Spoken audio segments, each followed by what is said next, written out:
कि मेरे प्यारे फौजी साथियों, फलक से तोड़कर तारे तो सारे लोग लाते, फलक से तोड़कर तारे तो सारे लोग लाते हैं, मैं वो नहीं लाया जो सारे लोग लाते।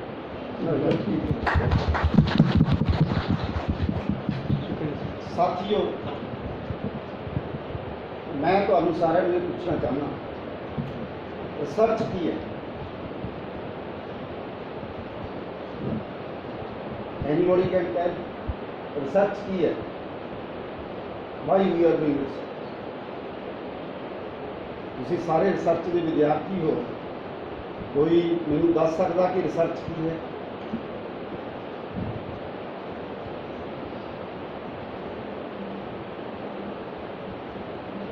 ਰਿਸਰਚ ਚਲੋ ਤੁਸੀਂ ਨਹੀਂ ਤੇ ਮੈਂ ਹੀ, ਸਾਡੇ ਕੋਲੇ ਪਤਾ ਨਹੀਂ ਸਮਾਂ ਕਿੰਨਾ। ਰਿਸਰਚ ਕੀ ਹੈ? ਰਿਸਰਚ ਹੈ ਜਿਹੜੀ ਚੀਜ਼ ਨੂੰ ਅਸੀਂ ਆਪਣੀਆਂ ਦੋ ਅੱਖਾਂ ਨਾਲ ਨਹੀਂ ਦੇਖ ਸਕਦੇ, ਉਸ ਨੂੰ ਜਿਹੜੀ ਤੀਸਰੀ ਅੱਖ ਨਾਲ ਅਸੀਂ ਵੇਖਦੇ ਹਾਂ। ਹੁਣ ਮੈਂ ਤੁਹਾਨੂੰ ਪੁੱਛਾਂਗਾ ਤੀਸਰੀ ਅੱਖ ਕਿਹੜੀ ਹੈ? ਹੈ ਜੀ, ਤੀਸਰੀ ਅੱਖ ਕਿਹੜੀ ਹੈ? ਤੁਸੀਂ ਦੱਸੋ। ਤੁਸੀਂ ਵਿਸਪਰ ਕਰ ਰਹੇ ਸੀ, ਵਾਟ ਇਜ਼ ਤੀਸਰੀ ਅੱਖ ਕਿਹੜੀ ਹੈ?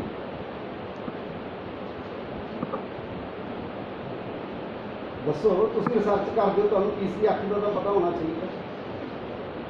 ਔਰ ਤੁਹਾਡੀ ਯੂਨੀਵਰਸਿਟੀ ਦੇ ਵਿੱਚ ਲਿਖਿਆ ਹੋਇਆ, ਜਦੋਂ ਤੁਸੀਂ ਕਦੇ ਸੈਮੀਨਾਰ ਅਟੈਂਡ ਕਰਨ ਜਾਂਦੇ ਹੋ, ਤੁਹਾਨੂੰ ਉਹ ਸਭ ਤੋਂ ਪਹਿਲਾਂ ਨਜ਼ਰ ਆਉਂਦਾ। ਤੀਸਰੀ ਅੱਖ ਹੈ ਵਿਦਿਆ, ਮਨੁੱਖ ਦਾ ਤੀਸਰਾ ਨੇਤਰ। ਜਿਹੜੀਆਂ ਚੀਜ਼ਾਂ ਨੂੰ ਅਸੀਂ ਦੋ ਅੱਖਾਂ ਦੇ ਨਾਲ ਨਹੀਂ ਵੇਖ ਸਕਦੇ, ਉਹ ਅਸੀਂ ਆਪਣੀ ਗਿਆਨ ਰੂਪੀ ਅੱਖ ਦੇ ਨਾਲ ਹੀ ਹੈ। ਕਿਉਂਕਿ ਜਿਹੜੇ ਅਦਾਰੇ ਨੇ, ਯੂਨੀਵਰਸਿਟੀ ਅਦਾਰੇ ਨੇ, ਮੈਂ ਤੁਹਾਨੂੰ ਗੱਲ ਪਹਿਲਾਂ ਸਪਸ਼ਟ ਕਰਦੇ ਹਾਂ ਕਿ ਮੈਂ ਉਸ ਕਿਸਮ ਦਾ ਸੋਸ਼ਲ ਸਾਇੰਟਿਸਟ ਨਹੀਂ ਹਾਂ ਜਿਹੜਾ ਬਹੁਤ ਹੀ ਡੀਪਲੀ ਜਿਹੜੀਆਂ ਥਿਊਰੀਆਂ ਦੇ ਵਿੱਚ ਜਾ ਕੇ ਮੈਂ ਤੁਹਾਡੇ ਨਾਲ ਗੱਲ ਕਰਾਂ। ਕਿਉਂਕਿ ਮੈਂ ਜੀਓਗ੍ਰਾਫਰ ਹਾਂ, ਜੀਓਗ੍ਰਾਫੀ ਦੇ ਥਿਊਰੀ ਬਹੁਤ ਘੱਟ ਪੜ੍ਹਾਈ ਜਾਂਦੀ ਹੈ ਤੇ ਮੈਂ ਕੁਐਸਚਨ ਜ਼ਿਆਦਾ ਕਰਦਾ ਸੀ, ਇਸ ਕਰਕੇ ਮੈਨੂੰ ਜੀਓਗ੍ਰਾਫੀ ਵਾਲਿਆਂ ਨੇ PhD ਦੀ ਐਡਮਿਸ਼ਨ ਨਹੀਂ ਦਿੱਤੀ। ਤੇ ਫਿਰ ਪ੍ਰੋਫੈਸਰ KC ਸਿੰਘਲ ਜੀ ਦੀ ਕਿਰਪਾ ਹੋ ਗਈ ਮੇਰੇ ਤੇ। ਉਹ ਕਹਿੰਦੇ ਯਾਰ ਤੂੰ ਸਾਡੇ ਡਿਪਾਰਟਮੈਂਟ 'ਚ ਵੀ ਮੈਨੂੰ ਲੱਗਦਾ ਕਰ ਸਕਦਾ, ਪਰ ਤੂੰ ਕਰਨਾ ਕੀ ਚਾਹੁੰਦਾ ਇਹਦੇ ਬਾਰੇ ਮੈਨੂੰ ਆਪਣਾ ਉਹ ਪਲਾਨ ਬਣਾ ਕੇ ਦੇ। ਤੇ ਮੈਂ ਉਹਨਾਂ ਨੂੰ 7 ਪੇਜ ਦਾ ਇੱਕ ਸਿਨੋਪਸਿਸ ਸਬਮਿਟ ਕੀਤਾ ਮਾਈਗ੍ਰੈਂਟ ਲੇਬਰ ਤੇ। ਅਸੀਂ ਕਿਉਂਕਿ ਮਾਈਗ੍ਰੇਸ਼ਨ ਦੀ ਸਟੱਡੀ ਕਰਦੇ, ਜੀਓਗ੍ਰਾਫੀ ਦੇ ਜੋ ਵਿਦਿਆਰਥੀ ਹੋਣ ਉਹਨਾਂ ਨੂੰ ਪਤਾ ਹੈ ਪਾਪੂਲੇਸ਼ਨ ਜੀਓਗ੍ਰਾਫੀ 'ਚ ਮਾਈਗ੍ਰੇਸ਼ਨ ਦੀ ਸਟੱਡੀ ਕਰਦੇ ਨੇ, ਤੇ ਬਿਜ਼ਨਸ ਮੈਨੇਜਮੈਂਟ ਵਾਲੇ ਲੇਬਰ ਦੀ ਸਟੱਡੀ ਕਰਦੇ। ਤੇ ਲੇਬਰ ਹੈ ਜਿਹੜੀ, ਉਹਦੇ ਦੋ ਕੰਪੋਨੈਂਟ ਨੇ, ਹਿਊਮਨ ਕੰਪੋਨੈਂਟ ਦੇ ਜਿਹੜੇ ਦੋ, ਔਰਤ ਮਰਦ ਵੀ, ਮਤਲਬ ਉਹਦਾ ਵਿੱਚ ਹੀ ਚਲੋ ਹਿੱਸਾ ਹੀ ਸੋਸਾਇਟੀ ਦਾ। ਸਾਡੀ ਲੇਬਰ ਦੀ ਜਿਹੜੀ ਕੰਪੋਜੀਸ਼ਨ ਹੈ ਹਰ ਮੁਲਕ ਦੇ ਵਿੱਚ, ਗਲੋਬ ਦੇ ਵਿੱਚ, ਸ਼ਹਿਰ ਦੇ ਵਿੱਚ, ਪਿੰਡ ਦੇ ਵਿੱਚ, ਸਾਡੇ ਘਰ ਦੇ ਵਿੱਚ ਇੱਕ ਪ੍ਰਵਾਸੀ ਮਜ਼ਦੂਰ ਨੇ ਤੇ ਇੱਕ ਲੋਕਲ ਮਜ਼ਦੂਰ, ਦੋਨੋਂ ਮਿਲ ਕੇ ਸਾਡੀ ਲੇਬਰ ਫੋਰਸ ਦੀ ਜਿਹੜੀ ਰਿਕੁਆਇਰਮੈਂਟ ਹੈ ਉਹਨੂੰ ਪੂਰਾ ਕਰਦੇ। ਮੈਂ ਫਿਰ migrant labour and trade union in Punjab, case study of sugar industry, ਉਹਦੇ ਵਿੱਚ ਕਿਸਾਨ ਵੀ ਆ ਗਏ, ਮੈਨੇਜਮੈਂਟ, ਕਿਸਾਨ ਤੇ ਮਜ਼ਦੂਰ, ਤਿੰਨਾਂ ਦਾ ਜਿਹੜਾ ਉਹ ਹੈ ਇਸ। ਮੈਂ ਅੱਜ ਕੱਲ੍ਹ ਆਪਣੀ ਰਿਟਾਇਰਮੈਂਟ ਤੋਂ ਬਾਅਦ ਸੋਚਿਆ ਕਿ ਮੈਂ ਸਮਾਜ ਲਈ ਕੀ ਕਰ ਸਕਦਾ। ਸਮਾਜ ਨੇ ਤੇ ਮੈਨੂੰ ਬੜਾ ਕੁਝ ਦਿੱਤਾ, ਸਮਾਜ ਨੇ ਬੜਾ ਕੁਝ ਦਿੱਤਾ, ਤੇ ਮੈਂ ਰੀਇੰਪਲਾਇਮੈਂਟ ਨਹੀਂ ਸੀ ਕਰਨੀ ਚਾਹੁੰਦਾ। ਮੈਂ ਚਾਹੁੰਦਾ ਸੀ ਕਿ ਸਾਡੇ ਨੌਜਵਾਨ ਜਿਹੜੇ ਲੋਕ ਨੇ, ਬੱਚੇ ਨੇ, ਉਹਨਾਂ ਨੂੰ ਇਹ ਮੌਕਾ ਮਿਲੇ। ਕਿਉਂਕਿ ਜੇ ਤੁਹਾਨੂੰ 40 ਸਾਲ ਤੱਕ ਜੌਬ ਨਹੀਂ ਮਿਲਦੀ, ਤੁਹਾਡੀ ਕਸਾਈ ਨਹੀਂ ਹੁੰਦੀ, ਤੇ ਤੁਹਾਡਾ ਤਜਰਬਾ ਕਦੋਂ ਹੋਏਗਾ? ਸੋ ਇਸ ਕਰਕੇ ਮੈਂ ਜਿਹੜੇ ਯੂਨੀਵਰਸਿਟੀ ਵਰਗੇ ਅਦਾਰੇ ਨੇ ਇਹਨਾਂ ਨੂੰ ਸਮਝਦਾ, ਤਰ੍ਹਾਂ ਤਰ੍ਹਾਂ ਦੇ ਫੁੱਲ ਸੁਹਾਨੇ ਇਸ ਵਿੱਚ ਯਾਰੋ ਖਿਲਦੇ, ਤਰ੍ਹਾਂ ਤਰ੍ਹਾਂ ਦੇ ਫੁੱਲ ਸੁਹਾਨੇ ਇਸ ਵਿੱਚ ਯਾਰੋ ਖਿਲਦੇ, ਖੋਜ ਉਹਨਾਂ ਦਾ ਤੀਜਾ ਨੇਤਰ ਪਰਦੇ ਖੋਲ੍ਹਣ ਦੇ। ਮੈਂ ਲਿਟਰੇਚਰ ਦਾ ਕਿਉਂ ਇਸਤੇਮਾਲ ਕਰ ਰਿਹਾ? ਕਿਉਂਕਿ ਲਿਟਰੇਚਰ ਦੀ ਜਿਹੜੀ ਫਿਲਾਸਫੀ ਹੈ ਇਹ ਸਾਡੇ ਸਮਾਜ ਦਾ ਮਿਰਰ ਹੈ। ਕਿਸੇ ਨੇ ਕਿਹਾ ਸੀ ਕਿ ਜੇ ਤੁਸੀਂ ਰਸ਼ੀਅਨ ਸੁਸਾਇਟੀ ਨੂੰ ਸਮਝਣਾ ਹੈ ਤਾਂ ਫਿਰ ਕਿਹਨੂੰ ਪੜ੍ਹੋ? ਕਿਹਨੂੰ ਪੜ੍ਹੋ ਦੱਸੋ ਜੀ ਭਾਈ ਸਾਹਿਬ? हैं टॉलस्टाय ਨੂੰ ਪੜ੍ਹੋ, ਕਿਉਂਕਿ ਟਾਲਸਟਾय ਇੱਕ ਲਿਟਰੇਰੀ ਪਰਸਨੈਲਿਟੀ ਸੀ, ਸਾਹਿਤਕਾਰ ਸੀ, ਤੇ ਸਾਹਿਤ ਰਾਹੀਂ ਤੁਸੀਂ ਸਮਾਜ ਨੂੰ ਸਮਝ ਸਕਦੇ ਹੋ ਸਕਦਾ ਉਹਨਾਂ ਦੇ ਵਿਚਾਰ ਮਿਲਦੇ ਨਾ ਹੋਣ, ਪਰ ਉਹਨੇ ਜੋ ਰਸ਼ੀਅਨ ਸਮਾਜ ਦਾ ਸ਼ੀਸ਼ਾ ਪੇਸ਼ ਕੀਤਾ ਜਿਸ ਵਿੱਚ ਅਸੀਂ ਆਪਣੇ ਸਮਾਜ ਨੂੰ ਦੇਖ ਸਕਦੇ ਹਾਂ। ਇਹੋ ਜਿਹੇ ਸਾਡੇ ਵੀ ਇੱਥੇ ਬਹੁਤ ਸਾਰੇ ਲਿਟਰੇਰੀ ਪਰਸਨੈਲਿਟੀਜ਼ ਨੇ ਜਿਨ੍ਹਾਂ ਨੇ ਇਹ ਗੱਲ, ਪਰ ਇਹ ਜਿਹੜੇ ਅਦਾਰੇ ਨੇ ਜਿੱਥੇ ਕੁਐਸਟ ਫਾਰ ਨੌਲੇਜ ਦਾ ਇੱਕ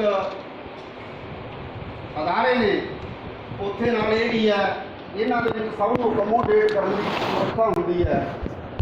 ਉਹ ਕਿਉਂਕਿ ਅਸੀਂ ਸਾਰੇ ਇੱਕੋ ਨਹੀਂ ਵਿਚਾਰਦੇ, ਇੱਕੋ ਹੀ ਵਿਚਾਰਾਂ ਦੇ ਨਹੀਂ, ਇੱਕੋ ਹੀ ਸਾਡਾ ਰੰਗ ਨਹੀਂ, ਇੱਕੋ ਹੀ ਸਾਡਾ ਕਲਚਰ ਨਹੀਂ ਹੈ। ਹੋ ਸਕਦਾ ਵੱਖਰੀਆਂ ਹੋਰ ਸਟੇਟਾਂ ਤੋਂ ਵੀ ਲੋਕ ਹੋਣ, ਇੱਕੋ ਹੀ ਸਾਡਾ ਖਾਣ ਪੀਣ ਨਹੀਂ ਹੈ।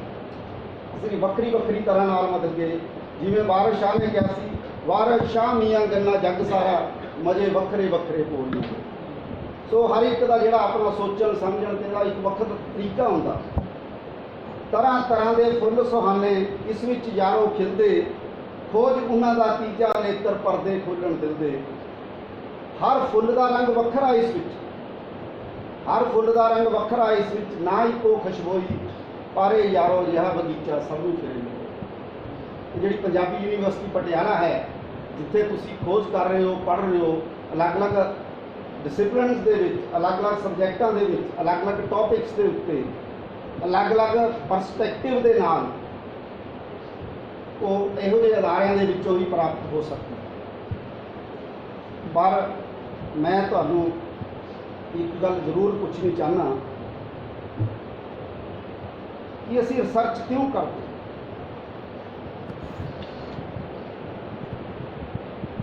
ਤੁਸੀਂ ਦੱਸੋ, ਤੁਸੀਂ ਸਟਾਰਟ ਕੀਤਾ ਸੀ, ਅਸੀਂ ਕਿਉਂ ਕਰਦੇ ਹਾਂ? ਇੰਨੀ ਕੀ ਆਫਤ ਆਈ ਆ ਵੀ ਅਸੀਂ ਉਰੇ ਆ ਕੇ ਮਤਲਬ ਕਿ ਰਿਸਰਚ ਦੇ ਵਿੱਚ ਕਿਤਾਬਾਂ ਦੇ ਮਲਿਆਂ ਦੇ ਵਿੱਚ ਜੁੜਦੇ ਹਾਂ।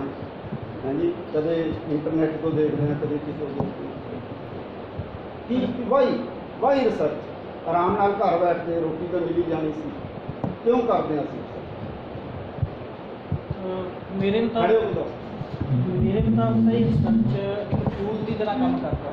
ਹਾਂਜੀ, ਫਿਊਲ ਦੀ ਤਰ੍ਹਾਂ ਕੰਮ ਕਰਦਾ ਹੈ। ਸੁਸਾਇਟੀ ਨੂੰ ਜੇ ਕੁਛ ਨਵਾਂ ਨਹੀਂ ਉਹਦੇ ਵਿੱਚ ਆਏਗਾ, ਕਿਉਂਕਿ ਰਿਸਰਚ ਉਹੀ ਹੈ ਜਿਹੜਾ ਨਹੀਂ ਪੁੱਜਿਆ ਗਿਆ ਉਹਨੂੰ ਖੋਜ ਰਹੇ ਹਾਂ। ਜੋ ਆਲੇ ਦੁਆਲੇ ਹੈ, ਜਦੋਂ ਅਸੀਂ ਉਹਦੇ ਨਾਲ ਵਾਹ ਵਾਸਤਾ ਹੁੰਦੇ ਹਾਂ, ਕੁਛ ਨਵਾਂ ਖੋਜਦੇ ਹਾਂ, ਅਤੇ ਉਹ ਨਵੀਂ ਖੋਜ ਹੈ ਜਿਹੜੀ ਹਮੇਸ਼ਾ ਹੀ ਜਦੋਂ ਰਿਸਰਚ ਚਾਹੇ ਉਹ ਇੱਕ ਛੋਟੇ ਲੈਵਲ 'ਤੇ ਹੋਵੇ ਜਾਂ ਵੱਡੇ ਲੈਵਲ 'ਤੇ ਹੋਵੇ, ਤਾਂ ਉਹ ਕੁਛ ਨਵਾਂ ਦਿੰਦੀ ਹੈ ਅਤੇ ਉਹ ਫਿਊਲ ਦੇ ਤੌਰ ਦੇ ਉੱਤੇ ਸੁਸਾਇਟੀ ਦੇ ਨਾਲ ਸੁਸਾਇਟੀ ਦੇ ਵਿੱਚ ਕੰਮ ਦਿੰਦੀ ਹੈ ਕਿ ਉਹਨੂੰ ਚਲਾਉਣ ਵਾਲਾ ਕੰਮ ਜਿਹੜਾ ਹੈ ਉਹ ਰਿਸਰਚ ਕਰਦਾ। ਤੁਹਾਡਾ ਕਿਹੜਾ ਸਬਜੈਕਟ? ਮੈਂ ਭਾਸ਼ਾ ਵਿਗਿਆਨ ਤੋਂ। ਹਾਂਜੀ, ਭਾਸ਼ਾ ਵਿਗਿਆਨ। ਕੀ ਕੋਈ ਤੁਹਾਨੂੰ ਲੱਗਦਾ ਕੋਈ ਅਸੀਂ ਨਵਾਂ ਖੋਜਿਆ ਜਿਹੜਾ ਪਹਿਲਾਂ ਨਹੀਂ ਸੀ? ਮੈਂ ਸਮਝਿਆ ਨਹੀਂ ਤੁਹਾਡਾ ਸਵਾਲ। ਤੁਸੀਂ ਕਹਿੰਦੇ ਵੀ ਅਸੀਂ ਨਵੀਂ ਚੀਜ਼ ਖੋਜਦੇ ਹਾਂ। ਹਾਂਜੀ, ਕੋਈ ਐਸੀ ਨਵੀਂ ਚੀਜ਼ ਤੁਸੀਂ ਦੱਸ ਸਕਦੇ ਜਿਹੜੀ ਪਹਿਲਾਂ ਨਹੀਂ ਸੀ ਤੇ ਹੁਣ ਅਸੀਂ ਖੋਜ ਲਈ ਆ? ਮੈਂ ਇਹੀ ਕਿਹਾ ਕਿ ਜੋ ਪਹਿਲਾਂ ਹੈ ਉਹ ਜਾਣਿਆ ਨਹੀਂ ਗਿਆ ਤੇ ਅਸੀਂ ਉਹਨੂੰ ਜਾਣਦੇ ਹਾਂ। ਰਿਸਰਚ ਇਹ ਹੈ। ਅੱਛਾ। ਤੇ ਉਹਨੂੰ ਇਨਵੈਂਸ਼ਨ ਹੋ ਰਿਹਾ, ਰਿਸਰਚ ਹੋ ਰਿਹਾ। ਨਵੀਂ ਚੀਜ਼ ਅਸੀਂ ਇਨਵੈਂਸ਼ਨ ਤੋਂ ਬਣਾਉਂਦੇ ਹਾਂ, ਪਰ ਜੋ ਚੀਜ਼ ਹੈ ਅਸੀਂ ਜਾਣਦੇ ਤਾਂ ਉਹਨੂੰ ਹੀ ਆ। ਅਨਨੋਨ ਨੂੰ ਅਸੀਂ ਮਤਲਬ ਕਿ ਜਾਣਨ ਦੀ ਕੋਸ਼ਿਸ਼ ਕਰਦੇ ਹਾਂ। ਕੋਈ ਅੱਜ ਤੱਕ ਕੋਈ ਐਸੀ ਚੀਜ਼ ਹੈ ਜਿਹੜੀ ਨਾ ਜਾਣੀ ਜਾਵੇ ਤੇ ਅਸੀਂ ਜਾਣ ਲਈ ਆ? ਮੰਨ ਲਓ ਕਿ ਮੈਟੀਰੀਅਲਿਜ਼ਮ ਦੀ ਗੱਲ ਕਰਦੇ ਹਾਂ ਤੁਸੀਂ। ਮੈਟੀਰੀਅਲਿਜ਼ਮ ਇੱਕ ਫਿਲਾਸਫੀ ਦੇ ਵਿੱਚ ਇੱਕ ਜਦੋਂ ਉਹ ਮੈਟੀਰੀਅਲਿਜ਼ਮ ਬਹੁਤ ਪੁਰਾਣਾ ਪ੍ਰਿਮਿਟਿਵ ਮੈਟੀਰੀਅਲਿਜ਼ਮ ਤੋਂ ਚੱਲਦਾ ਆ ਰਿਹਾ। ਇਕਨੋਮਿਕ ਫਿਲਾਸਫਰ ਨੇ ਜਿਹੜੇ ਉਹਨਾਂ ਨੇ ਮਤਲਬ ਫ੍ਰਿਜ ਟੀਵੀ ਨਹੀਂ ਸਰ, ਮੈਟੀਰੀਅਲਿਜ਼ਮ ਪਦਾਰਥਵਾਦ, ਨਾ ਕਿ ਕੰਜ਼ਿਊਮਰਿਜ਼ਮ। ਦੂਜਾ ਜਿਹੜਾ ਤੁਸੀਂ ਫ੍ਰਿਜ ਟੀਵੀ ਜਾਂ ਉਹ ਕੰਜ਼ਿਊਮਰਿਜ਼ਮ, ਮੈਂ ਉਹਦੀ ਗੱਲ ਕਰ ਰਿਹਾ। ਜਦੋਂ ਅਸੀਂ ਕਹਿੰਦੇ ਹਾਂ ਕਿ ਮਾਰਕਸ ਨੇ ਕੋਈ ਨਵਾਂ ਸੁਸਾਇਟੀ ਨੂੰ ਦਿੱਤਾ, ਤਾਂ ਉਹ ਹਿਸਟੋਰੀਕਲ ਮੈਟੀਰੀਅਲਿਜ਼ਮ ਜਾਂ ਮੈਟੀਰੀਅਲਿਜ਼ਮ ਡਾਇਲੈਕਟੀਕਲ ਦੀ ਜਦੋਂ ਗੱਲ ਕਰਦੇ ਤਾਂ ਉਹ ਜਿਹੜੀ ਕੁਦਰਤ ਦੀ ਦਾ ਮੋਸ਼ਨ ਸੀਗਾ ਉਹ ਮੈਟੀਰੀਅਲਿਜ਼ਮ ਸੀਗਾ, ਮੈਟੀਰੀਅਲਿਸਟਿਕ ਮੋਸ਼ਨ ਸੀ, ਨਹੀਂ ਸੀ ਜਾਣਿਆ ਕਿਸੇ ਨੇ। ਪਰ ਮਾਰਕਸ ਨੇ ਉਹ ਜਾਣ ਕੇ ਸਾਡੇ ਸਾਹਮਣੇ ਰੱਖਿਆ। ਇਹਦਾ ਮਤਲਬ ਇਹ ਨਹੀਂਗਾ ਕਿ ਉਹ ਪਹਿਲਾਂ ਨਹੀਂ ਸੀ, ਬਸ ਇਹ ਸੀਗਾ ਕਿ ਸਾਡੀ ਜਾਣਕਾਰੀ ਉਹਦੇ ਤੱਕ ਨਹੀਂ ਸੀ। ਐਵੇਂ ਹੀ ਜਦੋਂ ਅਸੀਂ ਐਟਮ ਦੀ ਗੱਲ ਕਰਦੇ ਹਾਂ, ਸਾਨੂੰ ਪਤਾ ਲੱਗ ਗਿਆ ਕਿ ਐਟਮ ਹੈ। ਸਾਡੇ ਦਾਨਿਸ਼ਮੰਦਾਂ ਨੇ ਜਿਹੜਾ ਆ ਉਹ ਜਾਣ ਲਿਆ ਕਿ ਐਟਮ ਹੈ, ਪਰ ਐਟਮ ਦੇ ਅਗਲੇ ਜਿਹੜੇ ਭਾਗ ਨੇ ਨਿਊਟਰੋਨ, ਪ੍ਰੋਟੋਨ ਤੇ ਇਲੈਕਟ੍ਰੋਨ, ਉਹਨਾਂ ਨੂੰ ਅਸੀਂ ਜਾਣਿਆ, ਉਹਦੇ 'ਚ ਸਾਡੀ ਜਾਣਕਾਰੀ 'ਚ ਵਾਧਾ ਹੋਇਆ। ਇਹਦਾ ਮਤਲਬ ਇਹ ਹੈ ਕਿ ਪਾਸਟ ਵਿੱਚ ਕੋਈ ਐਸਾ ਵਾਪਰਿਆ ਨਹੀਂ, ਕੁਛ ਇਹੋ ਜਿਹਾ ਨਹੀਂ ਕਿਹਾ ਜਾ ਸਕਦਾ ਕਿ ਕੁਛ ਇਹੋ ਜਿਹਾ ਵਾਪਰਨ ਨਹੀਂ ਹੋ ਸਕਦਾ। ਯੂਨੀਵਰਸਿਟੀ 'ਚ ਐਸਾ ਕੁਛ ਵਾਪਰਿਆ ਹੋਵੇ ਨਹੀਂ, मैं क्योंकि 2-4 चीज़ां पहला क्लीयर कर ਲਈ फिर गल अगे ਵਧੂਗੀ। मैं दूसरी गल ये पुछनी चाहना भी आप सारे ज्ञानवान हैं, कुछ ना कुछ जानते हैं, सीखते हैं, समझते हैं। ਇਹਦਾ आदान प्रदान किवें हो सकता, ਉਹਦੇ ਲਈ ਕਿਹੜੀਆਂ चीज़ां जरूरी ਨੇ? ਤੁਸੀਂ ਦੱਸੋ ਸਿੰਘ ਸਾਹਿਬ, ਕਿਹੜੀਆਂ चीज़ां जरूरी ਨੇ ਜਿਨ੍ਹਾਂ ਤੋਂ ਬਿਨਾਂ ਗਿਆਨ ਵੰਡਿਆ ਜਾਂ ਗਿਆਨ ਦਾ आदान प्रदान नहीं हो सकता? ਆਪਾਂ क्रिटिकल थिंकिंग ਤੇ ਗੱਲ ਕਰਨੀ ਹੈ ਅੱਜ।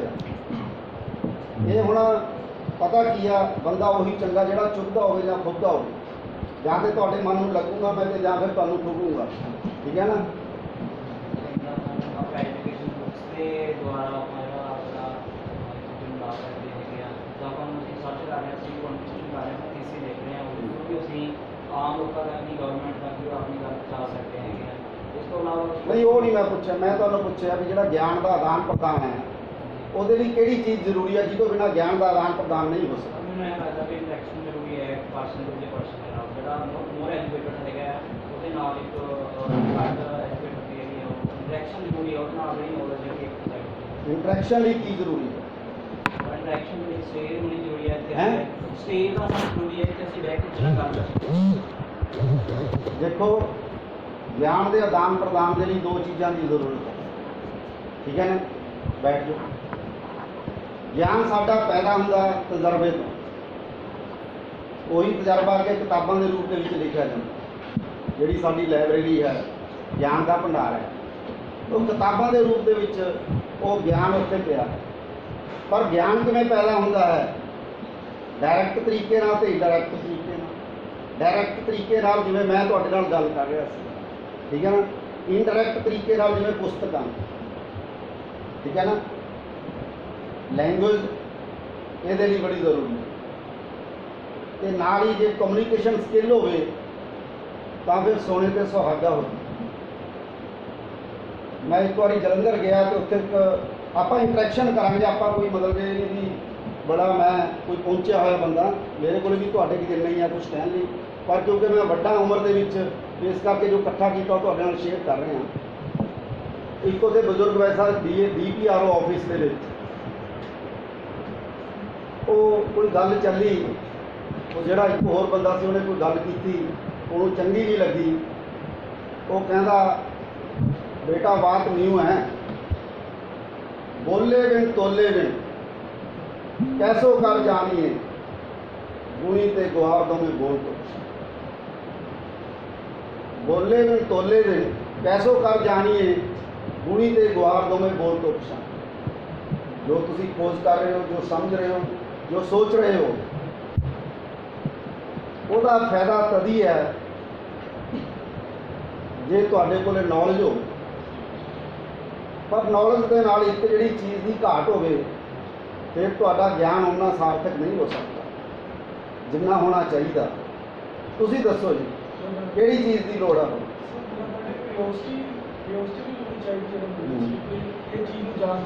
ठीक है, वो तो तुसी इसे करके इत्थे बैठे हो जे क्यूरियोसिटी है कुछ जानन की है। ते पर ज्ञान के नाल एक होर चीज़ पैदा होंदी है, जिहड़ी ज्ञान के विचों पैदा होंदी है, ਜਿਹੜੀ ਉੱਤੋਂ ਬੰਦਾ ਅਸਮਾਨ ਤੋਂ ਜਦੋਂ ਜੰਮਦਾ ਉਦੋਂ ਨਹੀਂ ਉਹਦੇ 'ਚ ਪੈਦਾ ਹੁੰਦੀ, ਪਰ ਤਜਰਬੇ ਨਾਲ ਪੈਦਾ ਹੁੰਦੀ ਆ। ਪਰ ਉਹ ਚੀਜ਼ ਕੀ ਹੈ ਜਿਹਦੇ ਅਸੀਂ ਕਾਇਲ ਹੋ ਜਾਂਦੇ ਹਾਂ? ਕਮਿਊਨੀਕੇਸ਼ਨ ਹੈ ਜੀ, ਕਮਿਊਨੀਕੇਸ਼ਨ। ਹਾਂ, ਉਹ ਤਾਂ ਉਹਨੂੰ ਪ੍ਰਭਾਵਿਤ ਬਣਾਉਣ ਲਈ ਹੈ, ਪਰ ਉਹ ਚੀਜ਼ ਕਿਹੜੀ ਆ? ਜੇ ਵਿਜ਼ਡਮ, ਨੌਲੇਜ ਤੇ ਵਿਜ਼ਡਮ ਜੇ ਦੋਨੋਂ ਇਕੱਠੀਆਂ ਹੋ ਜਾਣ। ਸਾਡੇ ਕੋਲੇ ਨੌਲੇਜ ਹੈ ਜਿਨ੍ਹਾਂ ਦੀ ਅਸੀਂ ਪੂਜਾ ਕਰਦੇ ਹਾਂ, ਵਿਜ਼ਡਮ ਉਹਨਾਂ ਕੋਲ ਹੈ। ਇਸ ਕਰਕੇ ਹੀ ਅਸੀਂ ਉਹਨਾਂ ਦੇ ਜਿਹੜੇ ਵਿਚਾਰ ਨੇ ਉਹਨਾਂ ਵਿਚਾਰਾਂ ਨੂੰ ਅਸੀਂ ਇੱਥੇ ਰੱਖ ਦੋ। ਇਸ ਕਰਕੇ ਅਸੀਂ ਉਹਨਾਂ ਦੀ ਕਦਰ ਕਰਦੇ ਹਾਂ ਕਿ ਫਲਾਣੇ ਨੇ ਇਹ ਕਿਹਾ, ਫਲਾਣੇ ਦੀ ਕਿਤਾਬ 'ਚ ਇਹ ਲਿਖਿਆ, ਫਲਾਣੇ ਉਹ 'ਚ ਇਹ ਲਿਖਿਆ। ਕੁਛ ਗਿਆਨ ਹੈ ਤੇ ਕੁਛ ਵਿਜ਼ਡਮ ਹੈ। ਜਿਵੇਂ ਗੁਰੂ ਸਾਹਿਬ ਨੇ ਕਿਹਾ पानी पहला जियो है, ये उन्होंने विजडम चो निकलिया। पानी तो बिना असीं जीवन का क्यास नहीं कर सकते। ते नाल उन्होंने कहा जिस धरती ते असीं रह रहे हैं, जिस हवा में साह लैंदे आ, जिहड़ा पानी असीं पींदे आ, जिहड़ा हुण वो भाई साहब दे के गए हैं, ਪਵਨ ਗੁਰੂ ਪਾਣੀ ਪਿਤਾ ਮਾਤਾ ਦਾ। ਇਹ ਉਹਨਾਂ ਦੀ ਵਿਜ਼ਡਮ ਦਾ ਨਤੀਜਾ। ਜਪਜੀ ਸਾਹਿਬ ਵੀ ਉਹਨਾਂ ਦੀ ਵਿਜ਼ਡਮ ਦਾ ਨਤੀਜਾ। ਮੇਰਾ ਜਿਹੜਾ ਕੰਮ ਹੈ ਕ੍ਰਿਟੀਕਲ ਥਿੰਕਿੰਗ ਦਾ ਮਤਲਬ ਇਹ ਹੈ, ਅਸੀਂ ਗੂੰਗੇ ਬੋਲੇ ਬੱਚੇ ਨਹੀਂ ਬਣਨਾ। ਅਸੀਂ ਗੂੰਗੇ ਬੋਲੇ ਬੱਚੇ ਨਹੀਂ ਬਣਨਾ, ਗੂੰਗੇ ਬੋਲੇ ਫੌਜੀ ਨਹੀਂ ਬਣਨਾ। ਅਸੀਂ ਸੋਚਣ ਸਮਝਣ ਵਾਲੇ ਤੇ ਹਰ ਵਕਤ ਕੋਈ ਕੁਐਸਚਨ ਸਾਨੂੰ ਘੇਰੀ ਰੱਖੇ, ਅਸੀਂ ਉਹ ਕਰਨਾ ਹੈ। ਅਸੀਂ ਆਪਣੇ ਅਧਿਆਪਕਾਂ ਨੂੰ ਸਵਾਲ ਪੁੱਛਣੇ ਨੇ, ਅਸੀਂ ਆਪਣੇ ਪਰਿਵਾਰ ਦੇ ਵਿੱਚ ਸਵਾਲ ਪੁੱਛਣੇ ਨੇ, ਅਸੀਂ ਸਮਾਜ ਦੇ ਵਿੱਚ ਜਾ ਕੇ ਸਵਾਲ ਪੁੱਛਣੇ, ਜਿਹੜਾ ਤੁਸੀਂ ਫੀਲਡ ਵਰਕ ਨੂੰ ਕਹਿੰਦੇ ਹੋ। ਅਸੀਂ ਆਪਣੇ ਆਪ ਨੂੰ ਸਵਾਲ ਪੁੱਛਣੇ ਨੇ। ਜਦੋਂ ਤੱਕ ਅਸੀਂ ਆਪਣੇ ਆਪ ਨੂੰ ਨਹੀਂ ਪੁੱਛਾਂਗੇ ਉਦੋਂ ਤੱਕ ਅਸੀਂ ਕੋਈ ਖੋਜ ਨਹੀਂ ਕਰ ਸਕਦੇ। ਅਸੀਂ ਪੁੱਛਦੇ ਵੀ ਇਹ ਗੱਲ ਠੀਕ ਹੈ ਜਾਂ ਗਲਤ ਹੈ, ਵੀ ਤੈਨੂੰ ਕਿਵੇਂ ਲੱਗਦਾ ਹੈ। ਜਿਵੇਂ ਮੈਨੂੰ ਹੁਣੀ ਥੋੜ੍ਹੀ ਦੇਰ ਪਹਿਲਾਂ ਪ੍ਰੋਫੈਸਰ ਸਾਹਿਬ ਨੇ ਦੱਸਿਆ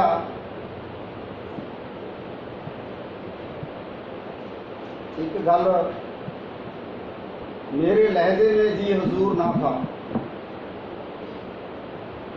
मेरा और कोई कसूर ना था। मेरे लहजे में जी हुजूर ना था, मेरा कोई और कसूर ना था। ਜਦੋਂ ਤੁਸੀਂ ਜੋ ਸਟੈਬਲਿਸ਼ਡ ਹੈ ਉਸ ਨੂੰ ਕੁਐਸਚਨ ਕਰਦੇ ਹੋ, ਜੋ ਸਟੈਬਲਿਸ਼ਡ ਹੈ ਜੇ ਤਾਂ ਉਹਦੀ ਤੁਸੀਂ ਤਾਰੀਫ ਕਰਨੀ ਆ ਫਿਰ ਤੇ ਕੋਈ ਪ੍ਰੋਬਲਮ ਨਹੀਂ। ਤੁਸੀਂ ਜੇ ਉਹਨੂੰ ਕੁਐਸਚਨ ਕਰਦੇ ਹੋ, ਸਮੱਸਿਆ ਉੱਥੇ ਹੈ। ਅੱਜ ਸਾਡਾ ਦੇਸ਼ ਜਿਹੜਾ ਹੈ, ਮੈਂ ਕਿਸੇ ਰਾਜਨੀਤੀ ਦੀ ਗੱਲ ਨਹੀਂ ਕਰਨੀ, ਮੇਰੀ ਆਪਣੀ ਵੀ ਰਾਜਨੀਤੀ, ਆਪਣੀ ਸੋਚ, ਆਪਣਾ ਪਰਸਪੈਕਟਿਵ ਹੈ। ਜਿਸ ਸੰਕਟ ਦੇ ਵਿੱਚੋਂ ਗੁਜ਼ਰ ਰਿਹਾ ਹੈ ਉਸ ਨੂੰ ਐਡਰੈਸ ਕਰਨ ਦੇ ਲਈ ਸਾਨੂੰ ਕੁਐਸਚਨ ਕਰਨੇ, ਜਿੱਥੇ ਡਿਸੈਂਟ ਦਾ ਵੀ ਜਿਹੜਾ ਹੈ ਹੁਣ ਕੋਈ ਜਗ੍ਹਾ ਨਹੀਂ ਰਹੀ। ਇਸ ਮਾਮਲੇ ਵਿੱਚ ਸਾਡੀ ਜਿਹੜੀ ਅਪਰੋਚ ਹੈ ਉਹ ਵੋਲਟੇਅਰ ਵਰਗੀ ਹੋਣੀ ਚਾਹੀਦੀ ਹੈ, ਜਿਸ ਨੇ ਇੱਕ ਵਾਰੀ ਰੂਸੋ ਨੂੰ ਲਿਖਿਆ ਸੀ, I disapprove what you say, I disapprove what you say, I will defend your good self to say what you want to say till my death. मैं वो एक तो डिपार्टमेंट के सोशियोलॉजी वाले प्रोफैसर बारे लिखा सी, प्रोफैसर रफी बारे। मेरे लिए वो वॉलटेयर की तरह है जिसने एक बार रूसो को लिखा सी, आई डिसअप्रूव वट यू से। वॉलटेयर की तरह है जो खुद बोलने की आज़ादी मानने के नाल दूसरे की बोलने की आज़ादी का सम्मान करता है। असल में खोज इतों शुरू होती, जो तुसी अपने जिहड़ा अध्यापक है, एस्टैबलिशमेंट है, जी एस्टैबलिश्ड है ऑर्डर है, सोच का, राजनीति का, आर्थिकता का, प्रशासन का, उसनूं क्वेश्चन करते हो, फिर तुसी सोचना शुरू करते हो। जिवें दुष्यंत कुमार ने कहा है, अगर पत्तों से चाहते हो बजे साज की तरह, पेड़ों से पहले उदासी। तुहाडा रिसर्च करन दा जिहड़ा परपस है, जिहड़े इत्थे दे अध्यापक ने, इत्थे दा प्रशासन है, ये यूनीवर्सिटी है, जे वो तुहाडे बारे तुहानूं बोलण दे उन्हां ने लगाउणा तां तुहाडी उदासी का आलम भी उन्हां नूं समझना पएगा कि अज जिहड़ा रिसर्च स्कॉलर है अपने आप ही क्यों जुड़ के ये काम कर रहा है।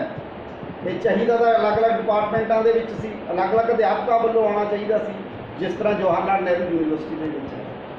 ये तुहाडा जिहड़ा उपराला है उस माहौल नूं जन्म देण दी शुरुआत है। अजे बच्चे ने ये जम्मण पीड़ा है, बच्चे ने अजे जमना है, ठीक है ना। एक बारी कोई व्यक्ति हजरत मुहम्मद जी कोले गया, उन्होंने कहन लग्या कि महाराज मैं इस गल तो दुखी हाँ। वो कहते भगता तू अपना एक पैर ऊपर चुक लै। उन्हें एक पैर ऊपर चुक लिया तो वो कहते फिर भी तू दूसरा पैर भी चुक लै। कहता महाराज इंज करने नाल ते मैं डिग पवांगा। वो हस पे तो कहन लगे, कहते काका यही तो मैं तेनों समझाना सी ਕਿ ਜ਼ਿੰਦਗੀ ਦੇ ਵਿੱਚ ਹਰ ਚੁੱਕਿਆ ਗਿਆ ਪਹਿਲਾ ਕਦਮ ਦੂਸਰੇ ਕਦਮ ਦੀ ਹੋੜੀ ਨੂੰ ਨਿਸ਼ਚਿਤ ਕਰਦਾ। ਮੇਰੇ ਪਿਆਰੇ ਦੋਸਤੋ, ਛੋਟੇ ਭੈਣੋ ਭਰਾਵੋ, ਜੇ ਤੁਸੀਂ ਅੱਜ ਨਹੀਂ ਬੋਲੋਗੇ ਤੇ ਆਉਣ ਵਾਲਾ ਕੱਲ ਤੁਹਾਨੂੰ ਜਿਹੜਾ ਹੈ, ਜਿਵੇਂ ਮੇਰਾ ਦਾਗਿਸਤਾਨ 'ਚ ਲਿਖਿਆ ਗਿਆ ਹੈ, ਤੁਹਾਨੂੰ ਖੁੰਡੇਗਾ।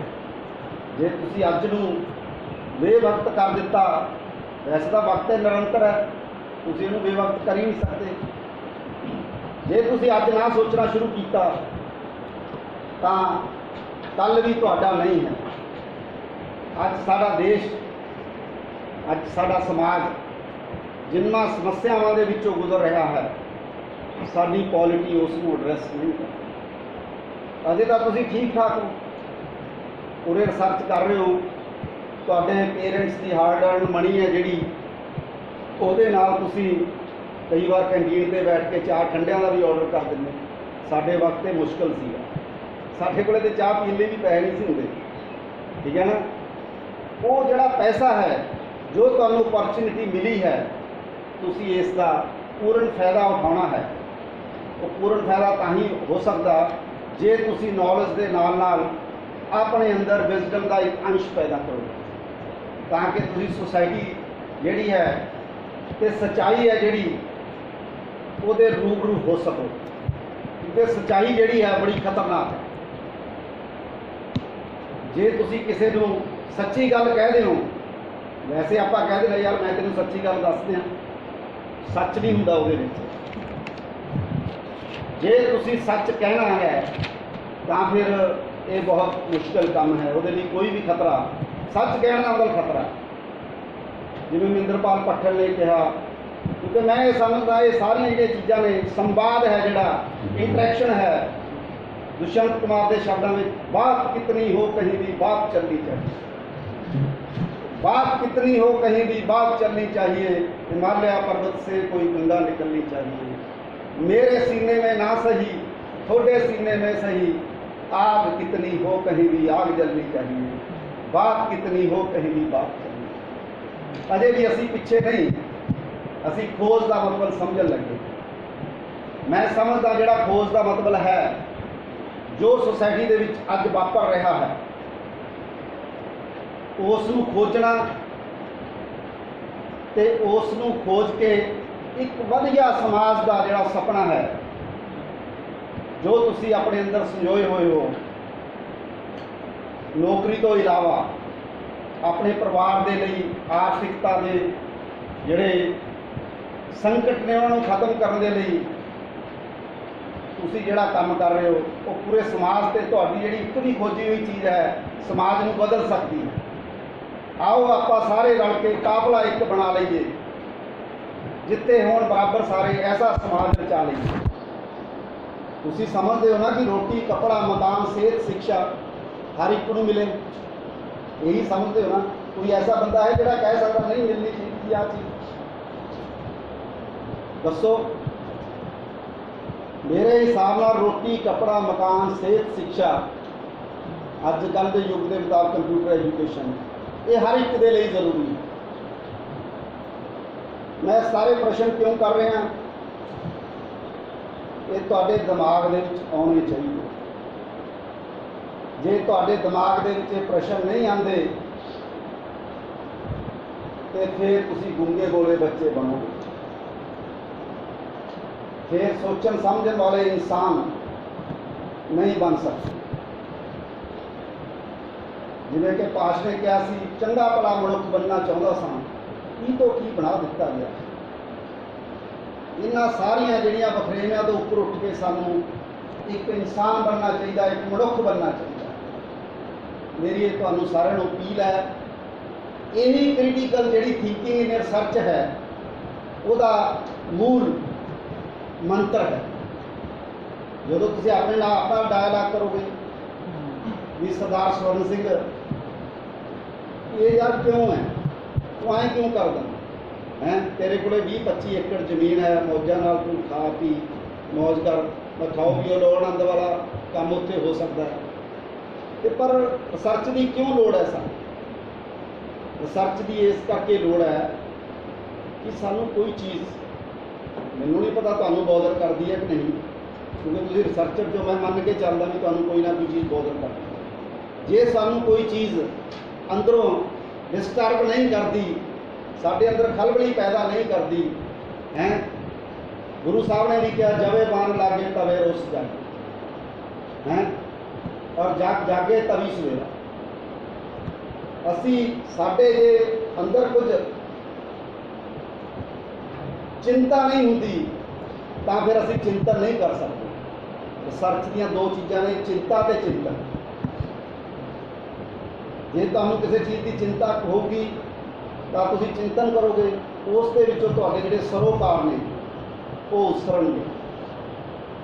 ਮੇਰਾ ਤੇ ਸਰੋਕਾਰ ਇਹ ਹੈ, ਜਿਵੇਂ ਕਿ ਮੈਂ ਆਪਣੇ ਆਪ ਨੂੰ ਸ਼ੁਰੂ ਕੀਤਾ ਕਿ ਮੈਂ ਆਪਣੀ ਨੌਕਰੀ ਤੋਂ ਬਾਅਦ ਮੈਂ ਹੁਣ ਹਰ ਕਾਲਜ ਦੇ ਵਿੱਚ ਜਾਂਦਾ ਜਿੱਥੇ ਜੀਓਗ੍ਰਾਫੀ ਹੈ, ਬਾਕੀ ਸਟੂਡੈਂਟ ਵੀ ਹੁੰਦੇ ਨੇ ਪਰ ਮੇਰਾ ਜੀਓਗ੍ਰਾਫੀ ਦੇ ਵਿੱਚ ਕਿਉਂਕਿ ਜ਼ਿਆਦਾ ਆਰਗੈਨਿਕ ਤਰੀਕੇ ਨਾਲ ਮੈਂ ਜੁੜ ਜਾਣਾ, ਮੈਂ ਉਹਨਾਂ ਨੂੰ ਕਹਿਣਾ ਵੀ ਤੁਸੀਂ ਆਪਣੇ, ਜੇ ਮੈਨੂੰ ਮੌਕਾ ਮਿਲ ਜਾਏ ਉੱਥੇ ਦੀ ਐਡਮਿਨਿਸਟ੍ਰੇਸ਼ਨ ਮੌਕਾ ਦਿੰਦੇ ਬੋਲਣ ਦਾ, ਨੰਬਰ ਜਿੰਨਾ ਮਰਜ਼ੀ ਹੋਵੇ ਉਹਦੇ ਨਾਲ ਕੋਈ ਫਰਕ ਨਹੀਂ ਪੈਂਦਾ।